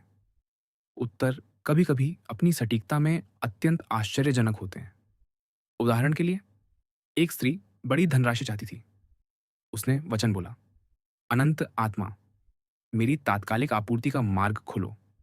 जो कुछ दैवीय अधिकार से मेरा है वह अब महान प्रचुरता के हिमस्खलनों में मुझ तक पहुंचे। फिर उसने जोड़ा, मुझे एक स्पष्ट संकेत दो। मुझे बताओ कि क्या मेरे लिए कुछ करने योग्य है। विचार तुरंत आया, एक विशेष मित्र को जिसने उसकी आध्यात्मिक रूप से सहायता की थी, $100 दो। उसने अपनी मित्र को बताया, जिसने कहा, देने से पहले एक और संकेत की प्रतीक्षा करो। अतः वह प्रतीक्षा करती रही और उसी दिन उसकी भेंट एक स्त्री से हुई जिसने उससे कहा, मैंने आज किसी को $1 दिया। वह मेरे लिए उतना ही था जितना तुम्हारे लिए किसी को 100 देना होगा। यह निस्संदेह एक अचूक संकेत था। अतः उसने जाना कि वह $100 देने में सही है। वह उपहार एक महान निवेश सिद्ध हुआ, क्योंकि उसके थोड़े ही समय बाद एक बड़ी धनराशि उसके पास एक अद्भुत मार्ग से आई। देना प्राप्त करने का मार्ग खुलता है। वित्त में क्रियाशीलता उत्पन्न करने के लिए मनुष्य को देना चाहिए। दशमांश देना, अर्थात अपनी आय का 10वां भाग देना, एक प्राचीन यहूदी परंपरा है और वृद्धि लाने में निश्चय ही सफल होती है। इस देश के अनेक धनी पुरुष दशमांश देने वाले रहे हैं और मैंने इसे निवेश के रूप में कभी असफल होते नहीं देखा।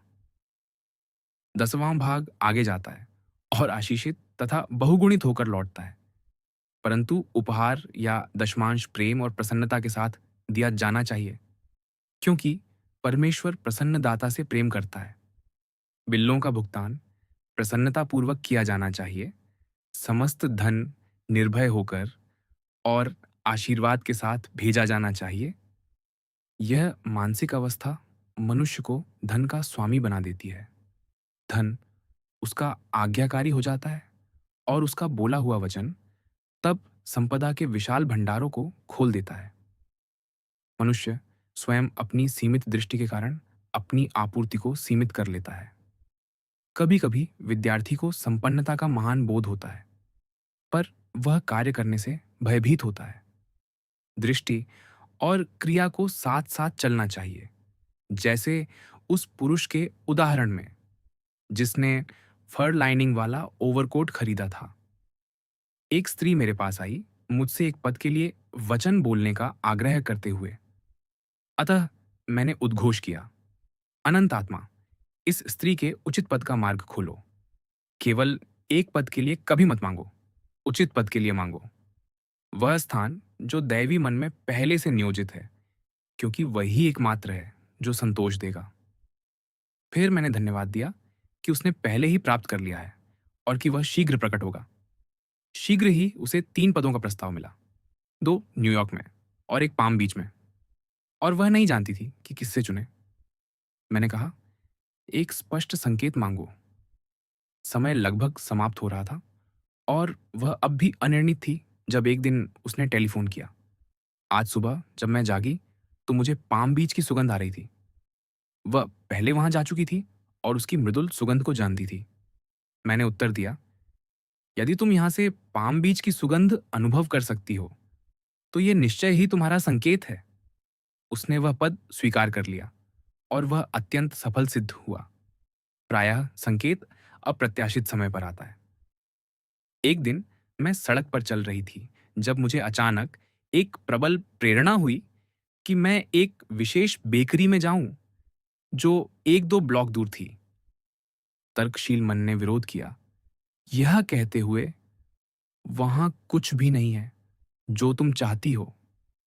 किंतु मैंने तर्क करना छोड़ना सीख लिया था। अतः मैं बेकरी में गई, सब कुछ देखा और वास्तव में वहां कुछ भी नहीं था जो मैं चाहती थी।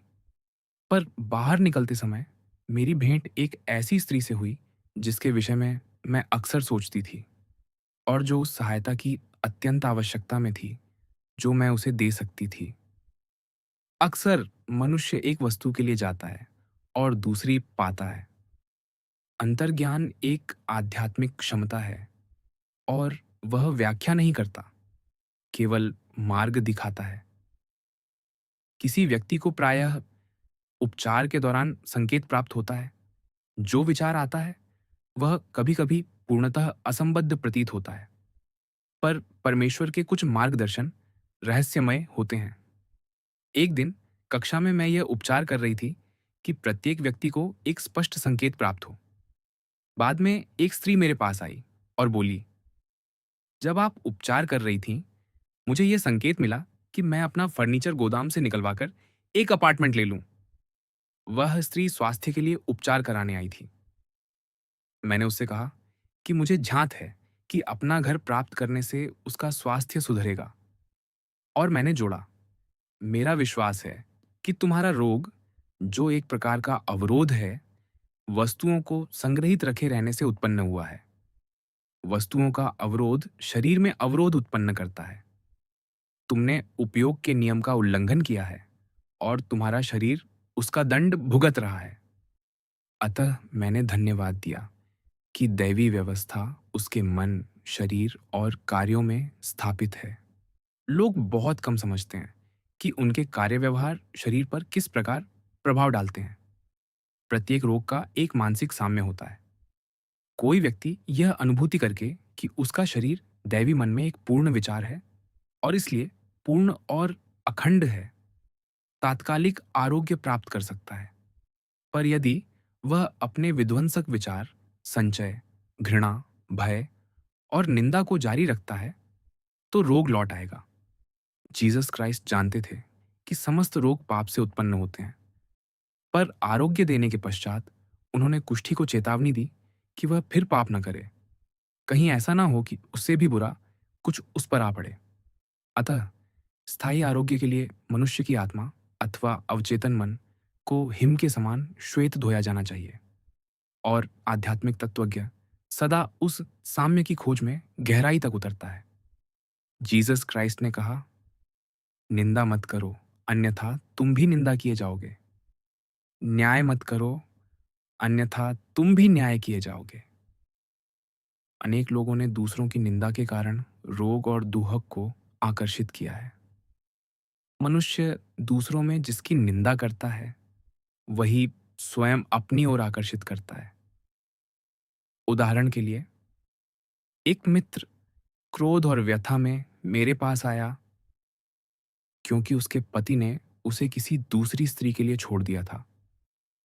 वह उस दूसरी स्त्री की निंदा करती थी और निरंतर कहती रहती थी, उसे मालूम था कि वह विवाहित पुरुष है और उसे उसके स्नेह को स्वीकार करने का कोई अधिकार नहीं था। मैंने उत्तर दिया, उस स्त्री की निंदा करना बंद करो, उसे आशीर्वाद दो और इस परिस्थिति को समाप्त करो, अन्यथा तुम उसी वस्तु को अपनी ओर आकर्षित कर रही हो। वह मेरी बातों के प्रति बाहरी बनी रही और 1-2 वर्ष बाद स्वयं एक विवाहित पुरुष में गहरी रुचि लेने लगी। मनुष्य जब भी आलोचना या निंदा करता है, वह एक जीवित विद्युत तार को छू लेता है और उसे आघात की अपेक्षा करनी चाहिए। अनिर्णय अनेक पथों में ठोकर का पत्थर है। उसे दूर करने के लिए यह उद्घोष बार बार करो, मैं सदैव प्रत्यक्ष प्रेरणा के अधीन हूं, मैं शीघ्र और सही निर्णय लेती हूं। ये शब्द अवचेतन पर प्रभाव अंकित करते हैं और शीघ्र ही मनुष्य स्वयं को जागरूक और सतर्क पाता है, बिना हिचकिचाहट के अपने सही कदम उठाते हुए। मैंने पाया है कि मार्गदर्शन के लिए मनोवैज्ञानिक स्तर की ओर देखना विध्वंसक है, क्योंकि वह अनेक मनों का स्तर है, न कि एकमात्र मन का। जैसे ही मनुष्य अपना मन व्यक्तिपरकता की ओर खोलता है, वह विध्वंसक शक्तियों का लक्ष्य बन जाता है। मनोवैज्ञानिक स्तर मनुष्य के मृत्य विचारों का परिणाम है और विपरीतताओं के स्तर पर स्थित है। वहां उसे शुभ या अशुभ दोनों प्रकार के संदेश मिल सकते हैं। अंकों का विज्ञान और कुंडलियों का अध्ययन मनुष्य को मानसिक या मर्त्य स्तर पर ही रोके रखते हैं, क्योंकि वे केवल कर्म पथ से संबंधित होते हैं। मैं एक ऐसे पुरुष को जानती हूँ जिसे उसकी कुंडली के अनुसार वर्षों पहले मर जाना चाहिए था, पर वह जीवित है और इस देश में मानवता के उत्थान के लिए चल रहे एक महान आंदोलन का नेता है। किसी अशुभ भविष्यवाणी को निष्प्रभावी करने के लिए अत्यंत दृढ़ मन की आवश्यकता होती है। विद्यार्थी को उद्घोष करना चाहिए, प्रत्येक मिथ्या भविष्यवाणी निष्फल हो जाएगी। प्रत्येक योजना जिसे मेरे स्वर्गीय पिता ने नियोजित नहीं किया है, विलीन और नष्ट हो जाएगी। दैवी विचार अब पूर्ण होता है।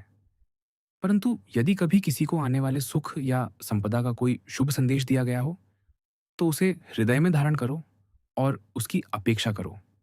वह अपेक्षा के नियम के द्वारा शीघ्र या विलंब से प्रकट होगा। मनुष्य की इच्छा शक्ति का उपयोग सार्वभौमिक इच्छा के समर्थन में होना चाहिए। मैं चाहता हूं कि परमेश्वर की इच्छा पूर्ण हो। प्रत्येक धर्मयुक्त हृदय की इच्छा को पूर्ण करना ही परमेश्वर की इच्छा है, और मनुष्य की इच्छा का उपयोग उस पूर्ण दृष्टि को अडिग बनाए रखने के लिए होना चाहिए। उद्दंड पुत्र ने कहा था, मैं उठकर अपने पिता के पास जाऊंगा। निस्संदेह मृत्य विचारों के भूसे और सुअरों को छोड़ना इच्छा शक्ति का प्रयास मांगता है। साधारण मनुष्य के लिए भय रखना विश्वास रखने से कहीं अधिक सरल प्रतीत होता है। इसलिए विश्वास इच्छा शक्ति का प्रयास है। जैसे जैसे मनुष्य आध्यात्मिक रूप से जागृत होता है, वह पहचानता है कि प्रत्येक बाह्य असामंजस्य मानसिक असामंजस्य का ही प्रतिबिंब है। यदि वह ठोकर खाता है या गिरता है, तो वह जान सकता है कि वह चेतना में ठोकर खा रहा है या गिर रहा है। एक दिन एक शिष्या सड़क पर चल रही थी और अपने विचारों में किसी की निंदा कर रही थी। वह मन ही मन कह रही थी, वह स्त्री पृथ्वी पर सबसे अप्रिय स्त्री है। तभी अचानक 3 बाल स्काउट मोड़ से दौड़ते हुए आए और लगभग उसे गिरा ही दिया। उसने बाल स्काउटों की निंदा नहीं की, बल्कि तुरंत क्षमा के नियम का आह्वान किया और उस स्त्री में स्थित दिव्यता को नमन किया। बुद्धि के मार्ग सुख के मार्ग हैं और उसके सभी पथ शांति के हैं।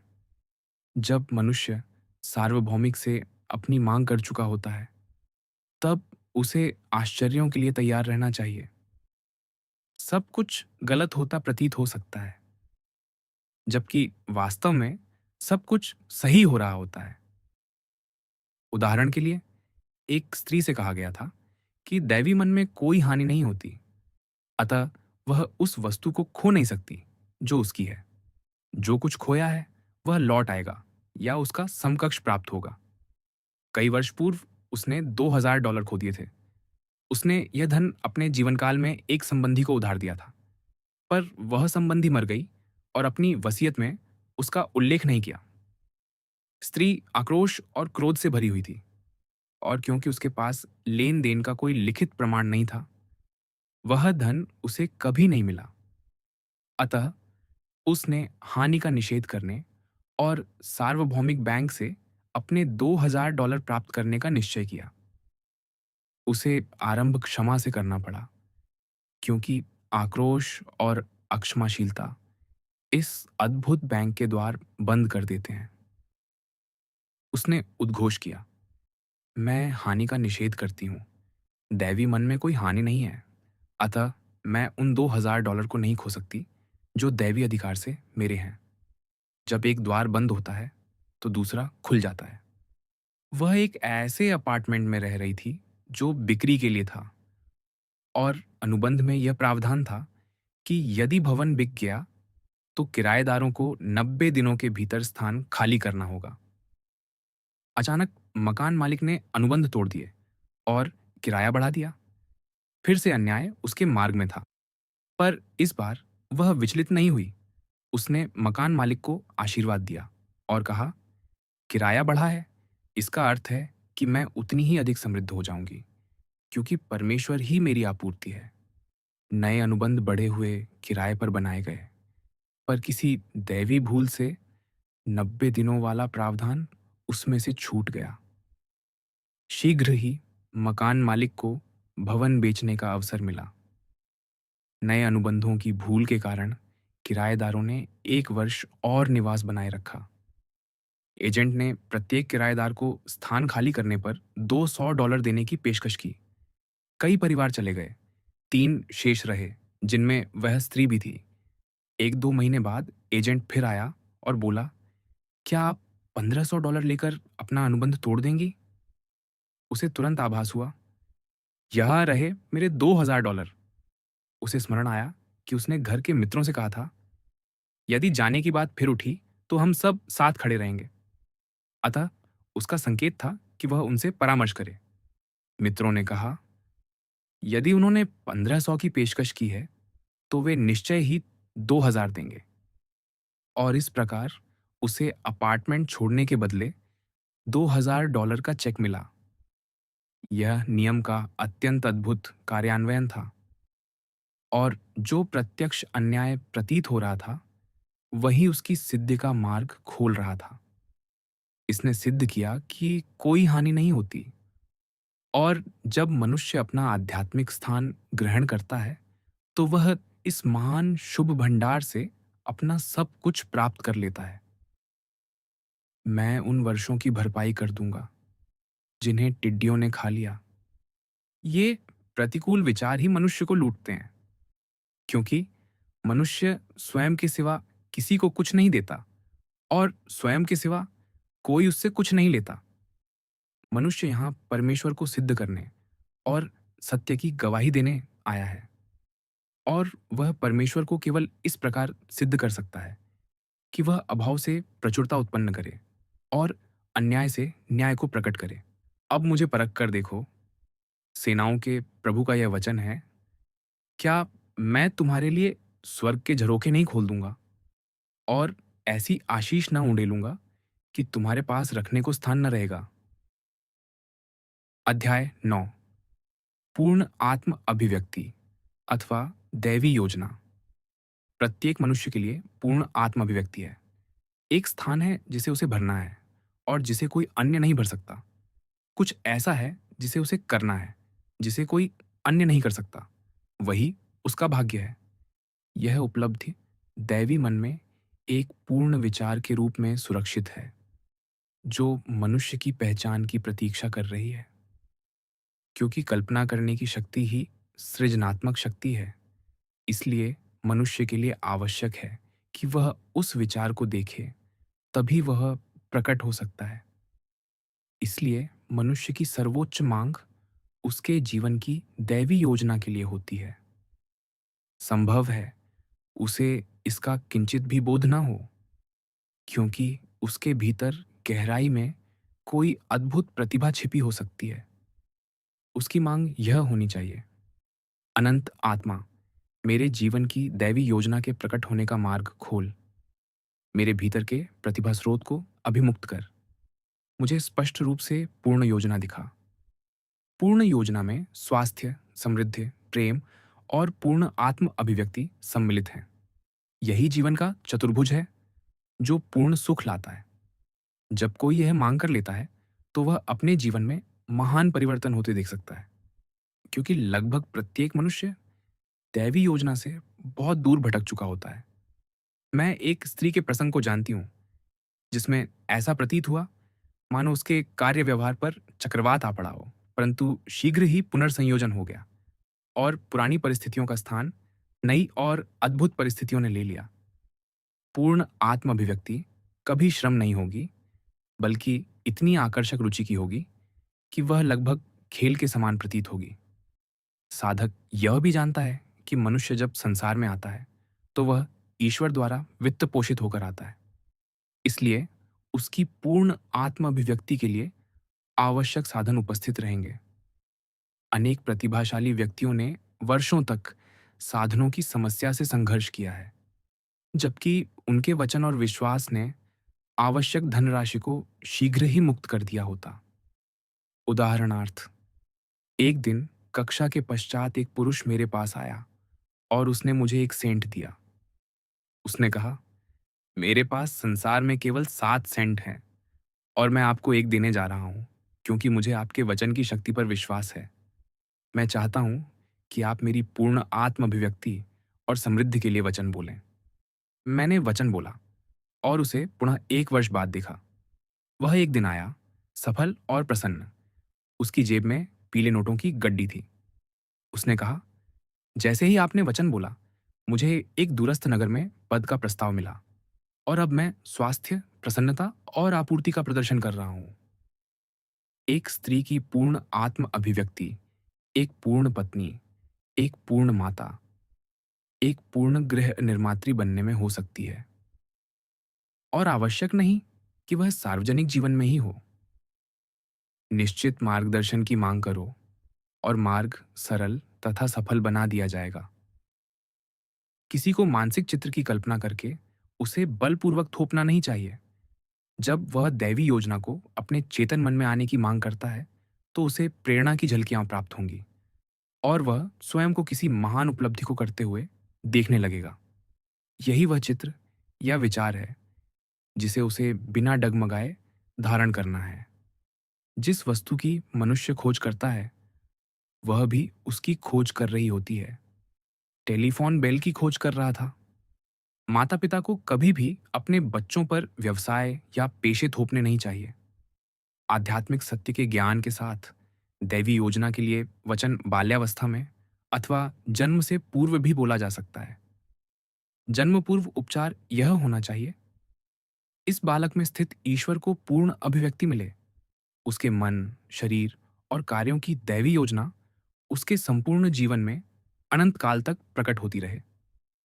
ईश्वर की इच्छा पूर्ण हो, मनुष्य की नहीं। ईश्वर का प्रारूप, मनुष्य का नहीं। यही आदेश हमें समस्त धर्म ग्रंथों में प्रवाहित होता हुआ मिलता है और बाइबिल मन के विज्ञान से संबंधित एक ग्रंथ है। यह एक ऐसी पुस्तक है जो मनुष्य को बताती है कि वह अपनी आत्मा अथवा अवचेतन मन को बंधन से कैसे मुक्त करे। वर्णित युद्ध मनुष्य द्वारा नश्वर विचारों के विरुद्ध लड़े गए युद्धों के चित्र हैं। मनुष्य के शत्रु उसके अपने ही घराने के होंगे। प्रत्येक मनुष्य जेहोशाफात है और प्रत्येक मनुष्य डेविड है, जो गॉलियाथ, नश्वर चिंतन का वध छोटी श्वेत शिला विश्वास से करता है। अतः मनुष्य को सावधान रहना चाहिए कि वह दुष्ट और आलसी सेवक न बने, जिसने अपनी प्रतिभा को भूमि में गाड़ दिया। अपनी क्षमता का उपयोग न करने का एक भयानक दंड चुकाना पड़ता है। अक्सर भय मनुष्य और उसकी पूर्ण आत्म अभिव्यक्ति के बीच खड़ा होता है। मंच भय ने अनेक प्रतिभाओं को बाधित किया है। इसे वचन या उपचार द्वारा दूर किया जा सकता है।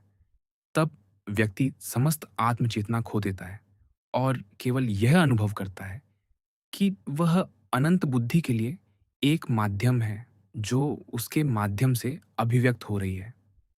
वह प्रत्यक्ष प्रेरणा के अधीन होता है, निर्भीक और आत्मविश्वासी, क्योंकि वह अनुभव करता है कि वही अंतर्यामी पिता है जो कार्य कर रहा है। एक बालक अपनी माता के साथ प्रायः मेरी कक्षा में आता था। उसने मुझसे अपने विद्यालय की आगामी परीक्षाओं के लिए वचन बोलने को कहा। मैंने उससे कहा कि वह यह कथन करे, मैं अनंत बुद्धि के साथ एक हूं।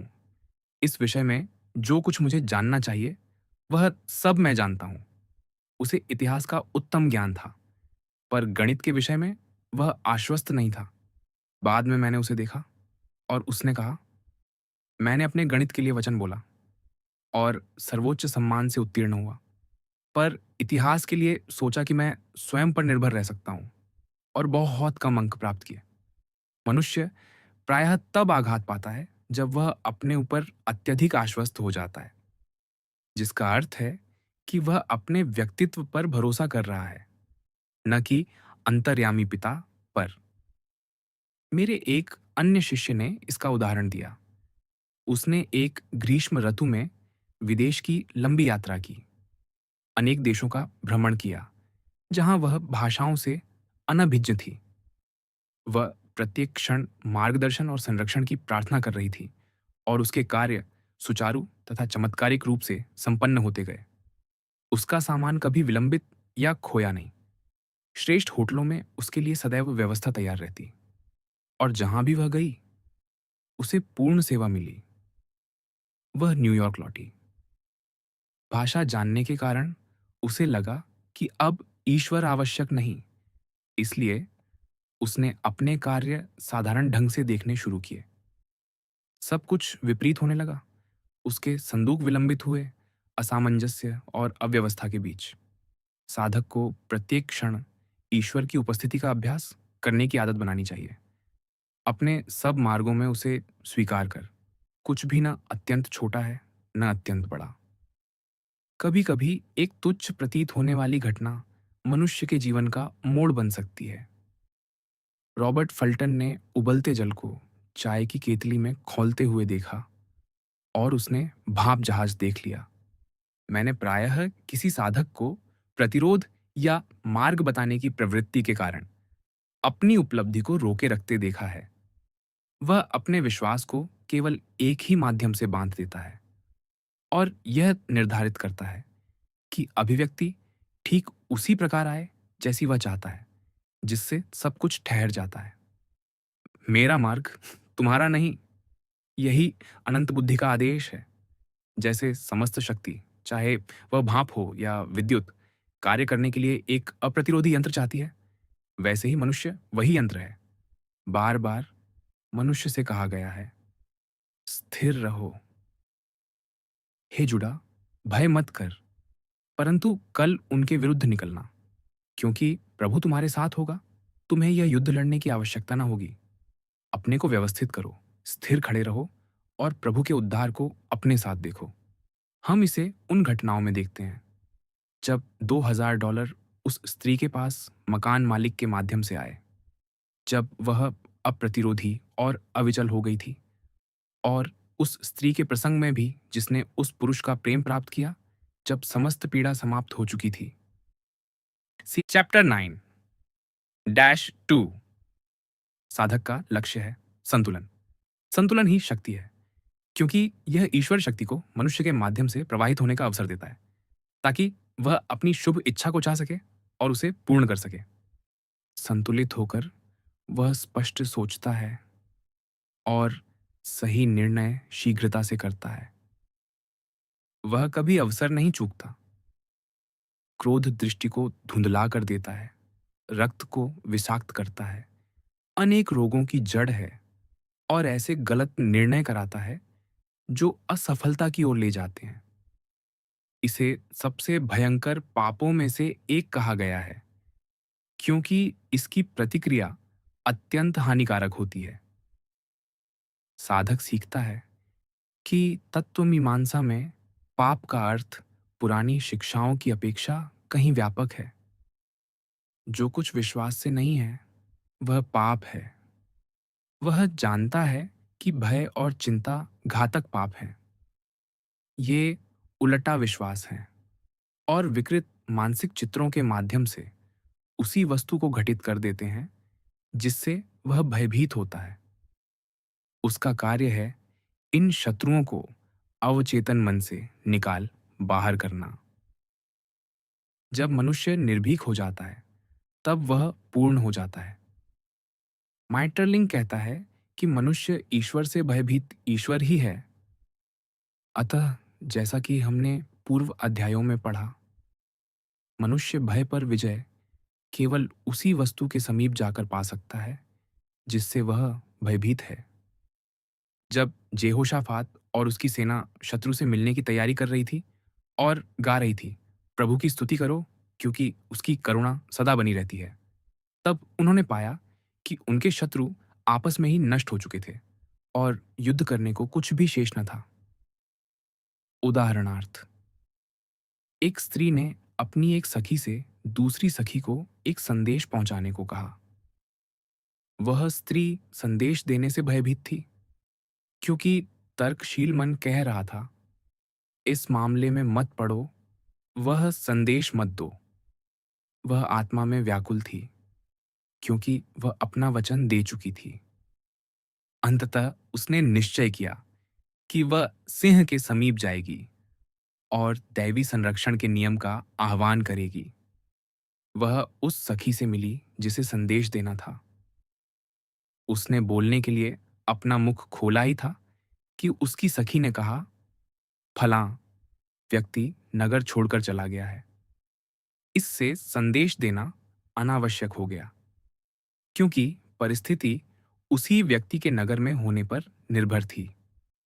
क्योंकि वह इसे करने के लिए तत्पर थी, उसे इसे करना नहीं पड़ा।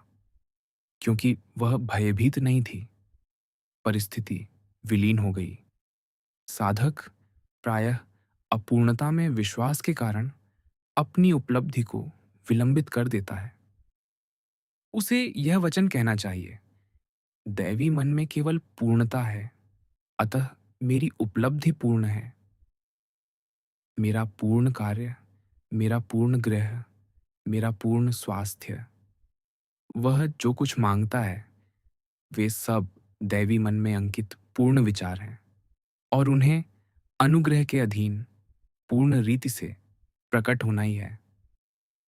वह कृतज्ञता प्रकट करता है कि उसने अदृश्य में पहले ही प्राप्त कर लिया है और दृश्य में प्राप्ति के लिए सक्रिय तैयारी करता है।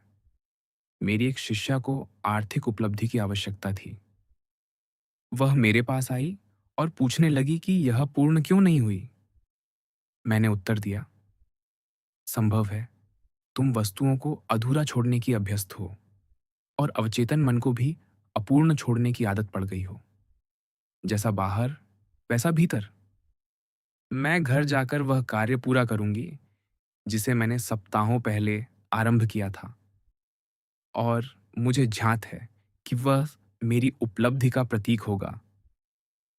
वह परिश्रम पूर्वक सिलाई करने लगी और वह वस्तु शीघ्र पूर्ण हो गई।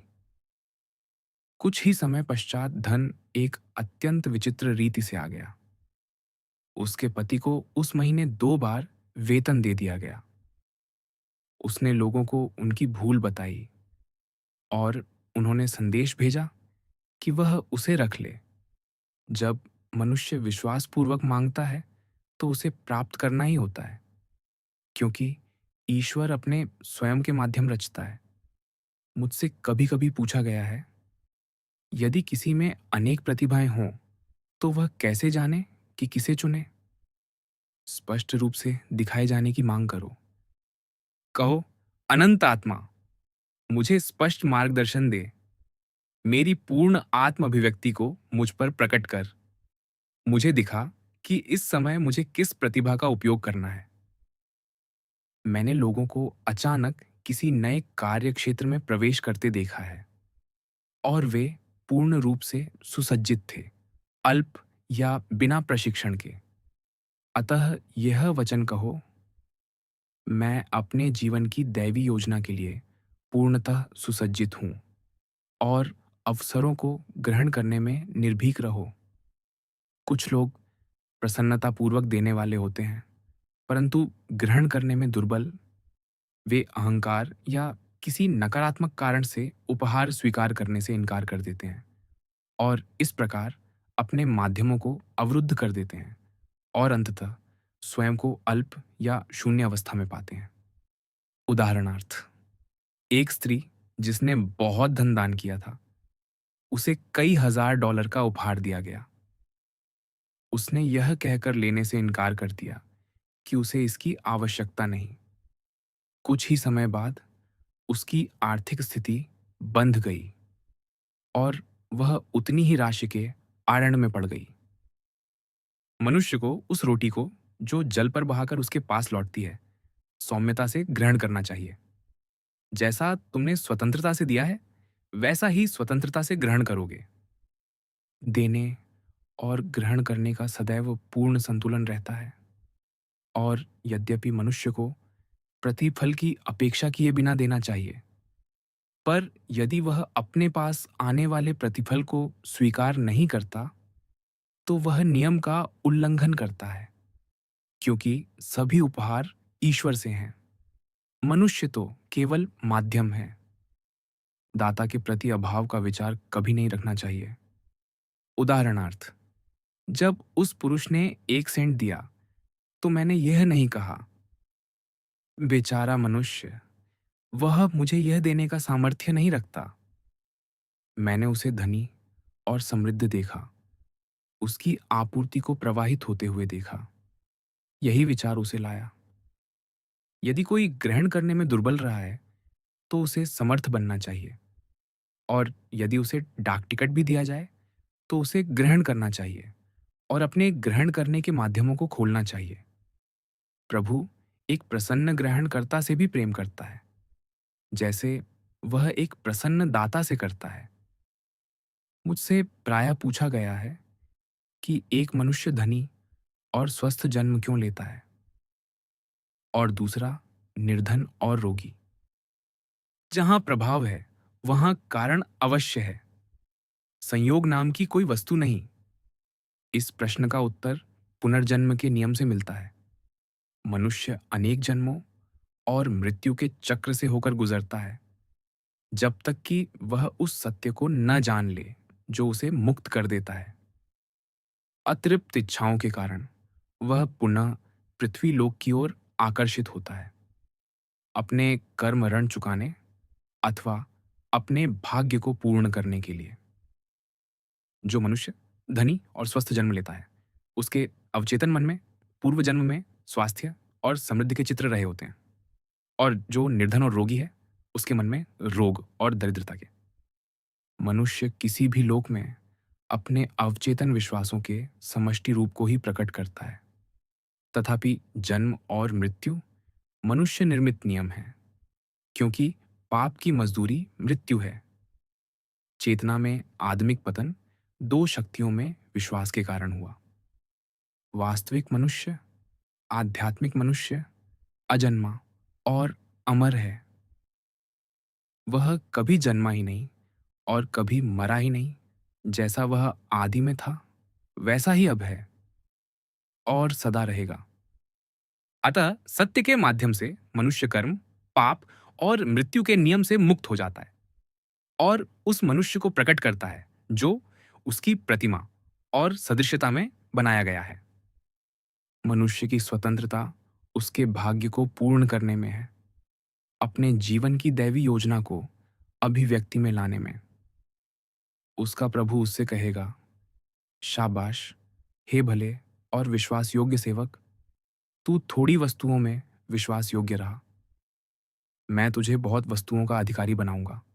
मृत्यु पर भी अपने प्रभु के आनंद, अनंत जीवन में प्रवेश कर।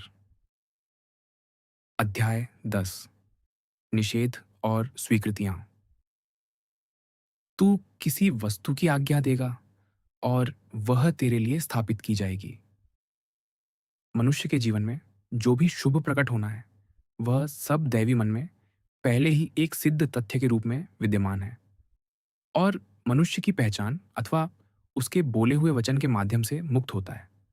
अतः उसे सावधान रहना चाहिए कि वह केवल दैवी विचार के प्रकट होने की ही आज्ञा दे, क्योंकि वह प्रायः अपने निष्फल वचनों के द्वारा असफलता अथवा दुर्भाग्य की ही आज्ञा दे देता है। इसीलिए जैसा कि पूर्व अध्याय में कहा गया है, अपनी मांगों को सही शब्दों में व्यक्त करना अत्यंत आवश्यक है। यदि कोई गृह, मित्र, पद अथवा कोई अन्य शुभ वस्तु चाहता है, तो उसे दैवी चयन की मांग करनी चाहिए। उदाहरणार्थ, अनंत आत्मा, मेरे उचित गृह, मेरे उचित मित्र, मेरे उचित पद के लिए मार्ग खोल। मैं कृतज्ञ हूं कि यह अब अनुग्रह के अधीन पूर्ण रीति से प्रकट हो रहा है। वचन का अंतिम भाग अत्यंत महत्वपूर्ण है। उदाहरणार्थ, मैं एक स्त्री को जानती थी जिसने $1000 की मांग की। उसकी पुत्री घायल हो गई और उन्हें $1000 क्षतिपूर्ति में प्राप्त हुए।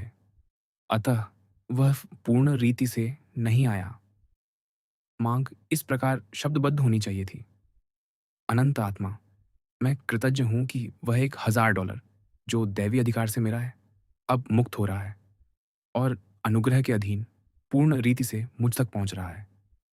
जैसे जैसे कोई आर्थिक चेतना में विकसित होता है, उसे उन विशाल धनराशियों की मांग करनी चाहिए जो दैवी अधिकार से उसकी है, कि वे अनुग्रह के अधीन पूर्ण मार्गों से उस तक पहुंचे।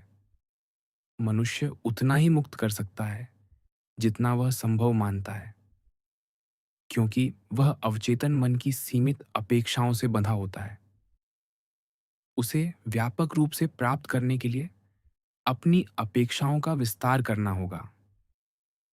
मनुष्य अपनी मांगों में स्वयं को बहुत सीमित कर लेता है। उदाहरणार्थ, एक साधक ने एक निश्चित तिथि तक $600 की मांग की। उसे वह प्राप्त हुए, पर बाद में उसने सुना कि वह $1000 प्राप्त करने के बहुत समीप था, पर उसे केवल 600 ही दिए गए, उसके बोले हुए वचन के परिणाम स्वरूप। उन्होंने इज़राइल के पवित्र को सीमित कर दिया। समृद्धि चेतना का विषय है। फ्रांसीसी लोक कथा में इसका एक उदाहरण मिलता है। एक निर्धन मनुष्य मार्ग पर चल रहा था। जब उसकी भेंट एक यात्री से हुई जिसने उसे रोका और कहा, मेरे प्रिय मित्र, मैं देखता हूं कि तुम निर्धन हो। यह स्वर्ण डली ले लो, इसे बेच देना और जीवन भर समृद्ध रहोगे। वह मनुष्य अपने सौभाग्य पर अत्यंत प्रसन्न हुआ और डली घर ले आया। उसे तत्काल कार्य मिला और वह इतना समृद्ध हो गया कि उसने डली को बेचा ही नहीं। वर्ष बीत गए और वह अत्यंत धनी हो गया। एक दिन उसकी भेंट मार्ग पर एक निर्धन व्यक्ति से हुई। उसने उसे रोका और कहा, मेरे प्रिय मित्र, मैं तुम्हें यह स्वर्ण डली देता हूं, जिसे यदि तुम बेचो तो जीवन भर समृद्ध हो जाओगे। भिक्षुक ने डली ली, उसका मूल्य आंकने को दिया और पाया कि वह केवल पीतल थी। इस प्रकार हम देखते हैं, पहला मनुष्य स्वयं को धनी अनुभव करने के कारण धनी बना, क्योंकि वह डली को स्वर्ण मानता था। प्रत्येक मनुष्य के भीतर एक स्वर्ण डली है। वह उसकी स्वर्ण चेतना है, उसकी ऐश्वर्य चेतना, जो उसके जीवन में धन को लाती है। अपनी मांग करते समय मनुष्य अपनी यात्रा के अंत से आरंभ करता है, अर्थात वह घोषणा करता है कि वह पहले ही प्राप्त कर चुका है। तुम्हारे पुकारने से पूर्व ही मैं उत्तर दूंगा। निरंतर स्वीकृति अवचेतन मन में विश्वास स्थापित करती है। यदि किसी में पूर्ण विश्वास हो तो स्वीकृति एक बार से अधिक करने की आवश्यकता न होती।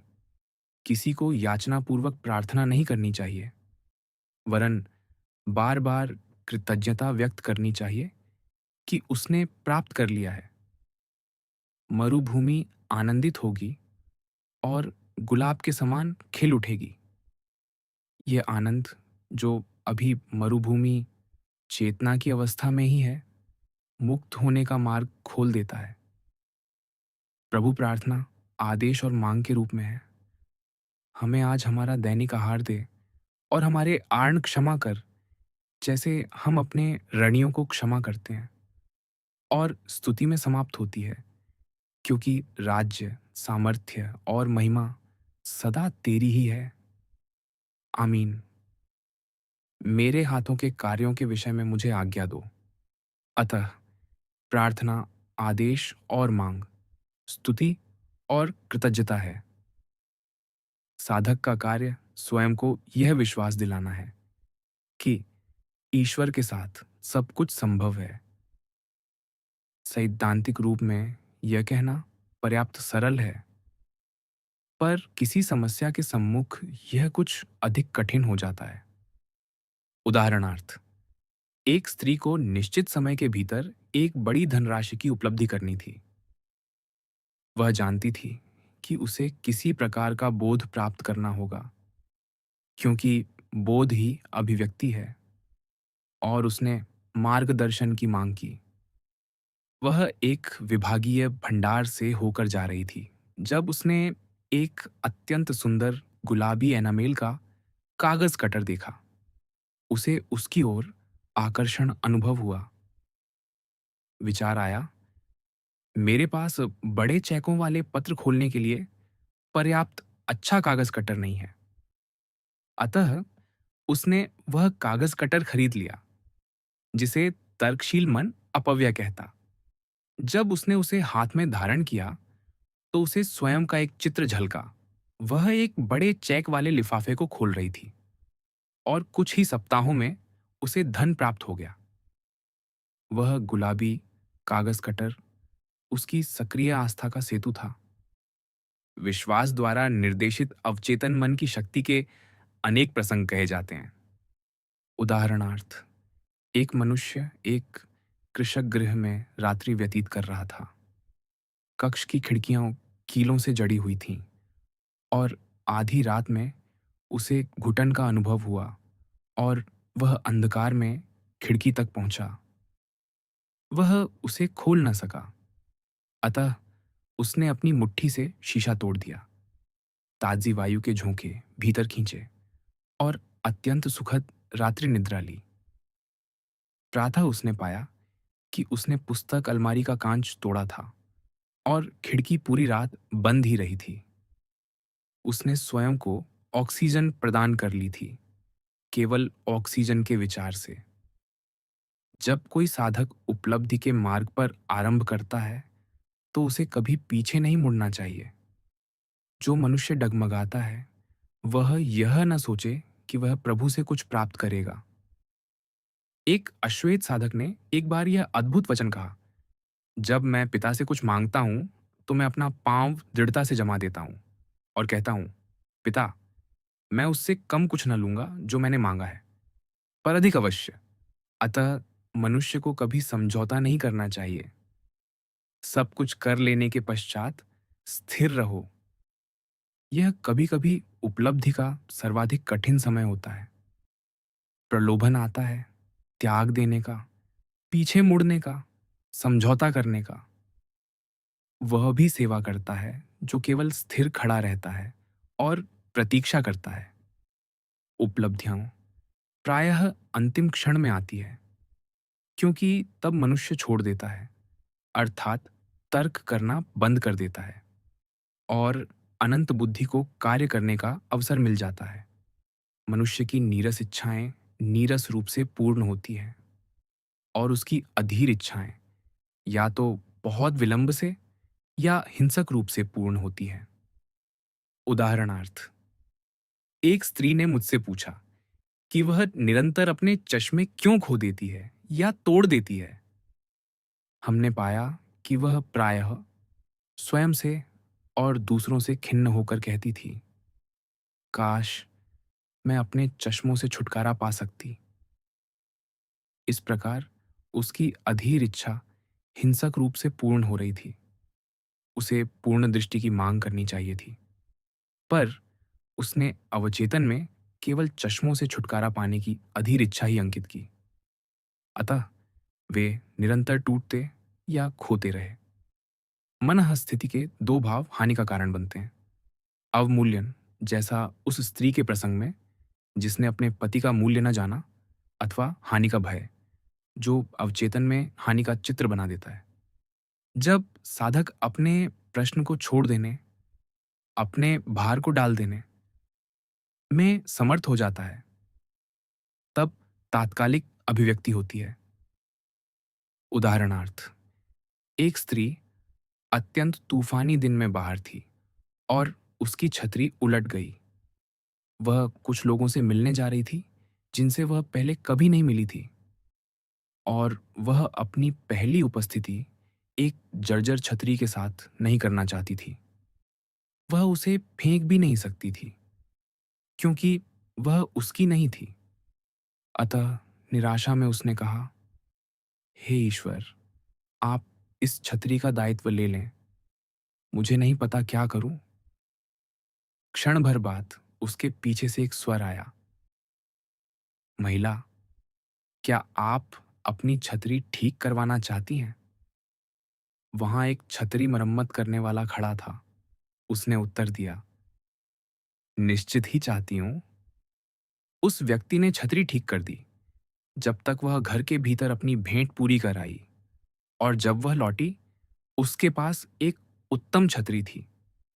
अतः मनुष्य के मार्ग पर सदैव एक छतरी मरम्मत करने वाला उपस्थित रहता है। जब वह छतरी अथवा परिस्थिति को ईश्वर के हाथों में सौंप देता है, सदैव किसी निषेध के पश्चात एक स्वीकृति रखनी चाहिए। उदाहरणार्थ, एक रात देर से मुझे दूरभाष पर एक ऐसे पुरुष के उपचार के लिए बुलाया गया जिसे मैंने कभी देखा नहीं था। वह स्पष्टतः अत्यंत रोगग्रस्त था। मैंने यह वचन कहा, मैं इस रोग के प्रकट रूप का निषेध करती हूँ। यह अवास्तविक है, अतः उसके चेतन में अंकित नहीं हो सकता। यह मनुष्य दैवी मन में एक पूर्ण विचार है, शुद्ध तत्व जो पूर्णता को अभिव्यक्त कर रहा है। दैवी मन में समय और स्थान नहीं है, अतः वचन तत्काल अपने गंतव्य तक पहुंचता है और रिक्त नहीं लौटता। मैंने यूरोप में रोगियों का उपचार किया है और पाया है कि परिणाम तत्काल हुआ। मुझसे प्रायः दृश्य कल्पना और दिव्य दर्शन के अंतर के विषय में पूछा जाता है। दृश्य कल्पना एक मानसिक प्रक्रिया है जो तर्कशील अथवा चेतन मन द्वारा संचालित होती है। दिव्य दर्शन एक आध्यात्मिक प्रक्रिया है जो अंतःप्रज्ञा अथवा अधिचेतन मन द्वारा संचालित होती है। साधक को अपने मन को इन प्रेरणाओं की झलकियां ग्रहण करने के लिए प्रशिक्षित करना चाहिए और निश्चित मार्गदर्शनों के माध्यम से दैवी चित्रों को कार्य रूप देना चाहिए। जब कोई मनुष्य कह सकता है, मैं केवल वही चाहता हूं जो ईश्वर मेरे लिए चाहता है, तब उसके नए प्रारूप उसे परम वास्तुकार अंतःस्थित ईश्वर द्वारा प्रदान किए जाते हैं। प्रत्येक मनुष्य के लिए ईश्वर की योजना तर्कशील मन की सीमाओं से परे होती है और सदैव जीवन के चतुर्भुज के रूप में होती है, जिसमें स्वास्थ्य, समृद्धि, प्रेम और पूर्ण आत्म अभिव्यक्ति सम्मिलित हैं। अनेक मनुष्य अपनी कल्पना में अपने लिए एक छोटा भवन बना रहे होते हैं, जबकि उन्हें एक महल का निर्माण करना चाहिए। यदि कोई साधक तर्कशील मन के द्वारा उपलब्धि को बाध्य करने का प्रयास करता है, तो वह उसे स्थिर कर देता है। मैं उसे शीघ्र करूंगा, प्रभु कहता है। उसे केवल अंतःप्रज्ञा अथवा निश्चित मार्गदर्शनों के अनुसार ही कार्य करना चाहिए। प्रभु में विश्राम कर और धैर्यपूर्वक प्रतीक्षा कर, उस पर भरोसा रख और वह इसे पूर्ण करेगा। मैंने इस नियम को अत्यंत आश्चर्यजनक रूप से कार्य करते देखा है। उदाहरणार्थ, एक साधिका ने कहा कि अगले दिन उसे $100 की आवश्यकता है। ये एक अत्यंत महत्वपूर्ण आरण था जिसे चुकाना आवश्यक था। मैंने वचन बोला, यह घोषित करते हुए कि आत्मा कभी देर नहीं करती और आपूर्ति समीप ही है। उस संध्या उसने मुझे उस चमत्कार के विषय में दूरभाष किया। उसने कहा कि उसे विचार आया कि वह बैंक के अपने सुरक्षित जमा पात्र में जाकर कुछ कागजात देखे। उसने कागजात देखे और पात्र के तल में एक नया $100 का नोट रखा था। वह विस्मित रह गई और उसने कहा कि उसे झांत है कि उसने उसे वहां कभी नहीं रखा, क्योंकि वह कागजात कई बार देख चुकी थी। यह एक भौतिकीकरण रहा होगा, जैसे जीसस क्राइस्ट ने रोटियों और मछलियों का भौतिकीकरण किया। मनुष्य उस अवस्था तक पहुंचेगा जहां उसका वचन देहधारी हो जाएगा अथवा तत्काल भौतिक रूप ले लेगा। फसल से परिपक्व खेत तत्काल प्रकट होंगे, जैसे जीसस क्राइस्ट के सभी चमत्कारों में हुआ। केवल जीसस क्राइस्ट के नाम में ही एक महान शक्ति है। यह प्रकट सत्य का प्रतीक है। उन्होंने कहा, जो कुछ तुम पिता से मेरे नाम में मांगोगे, वह तुम्हें देगा। इस नाम की शक्ति साधक को चौथे आयाम में उठा देती है, जहां वह समस्त सूक्ष्म और मानसिक प्रभावों से मुक्त हो जाता है और वह अशर्त और परम हो जाता है, जैसे स्वयं ईश्वर अशर्त और परम है। मैंने अनेक रोग निवारण जीसस क्राइस्ट के नाम में इन शब्दों के प्रयोग से संपन्न होते देखे हैं। क्राइस्ट व्यक्ति भी थे और सिद्धांत भी, और प्रत्येक मनुष्य के भीतर का क्राइस्ट ही उसका उद्धारकर्ता और मुक्ति है। अंतर्यामी क्राइस्ट उसका अपना चतुर्थ आयामी स्वरूप है। वह मनुष्य जो ईश्वर की प्रतिमा और सदृश्यता में निर्मित है।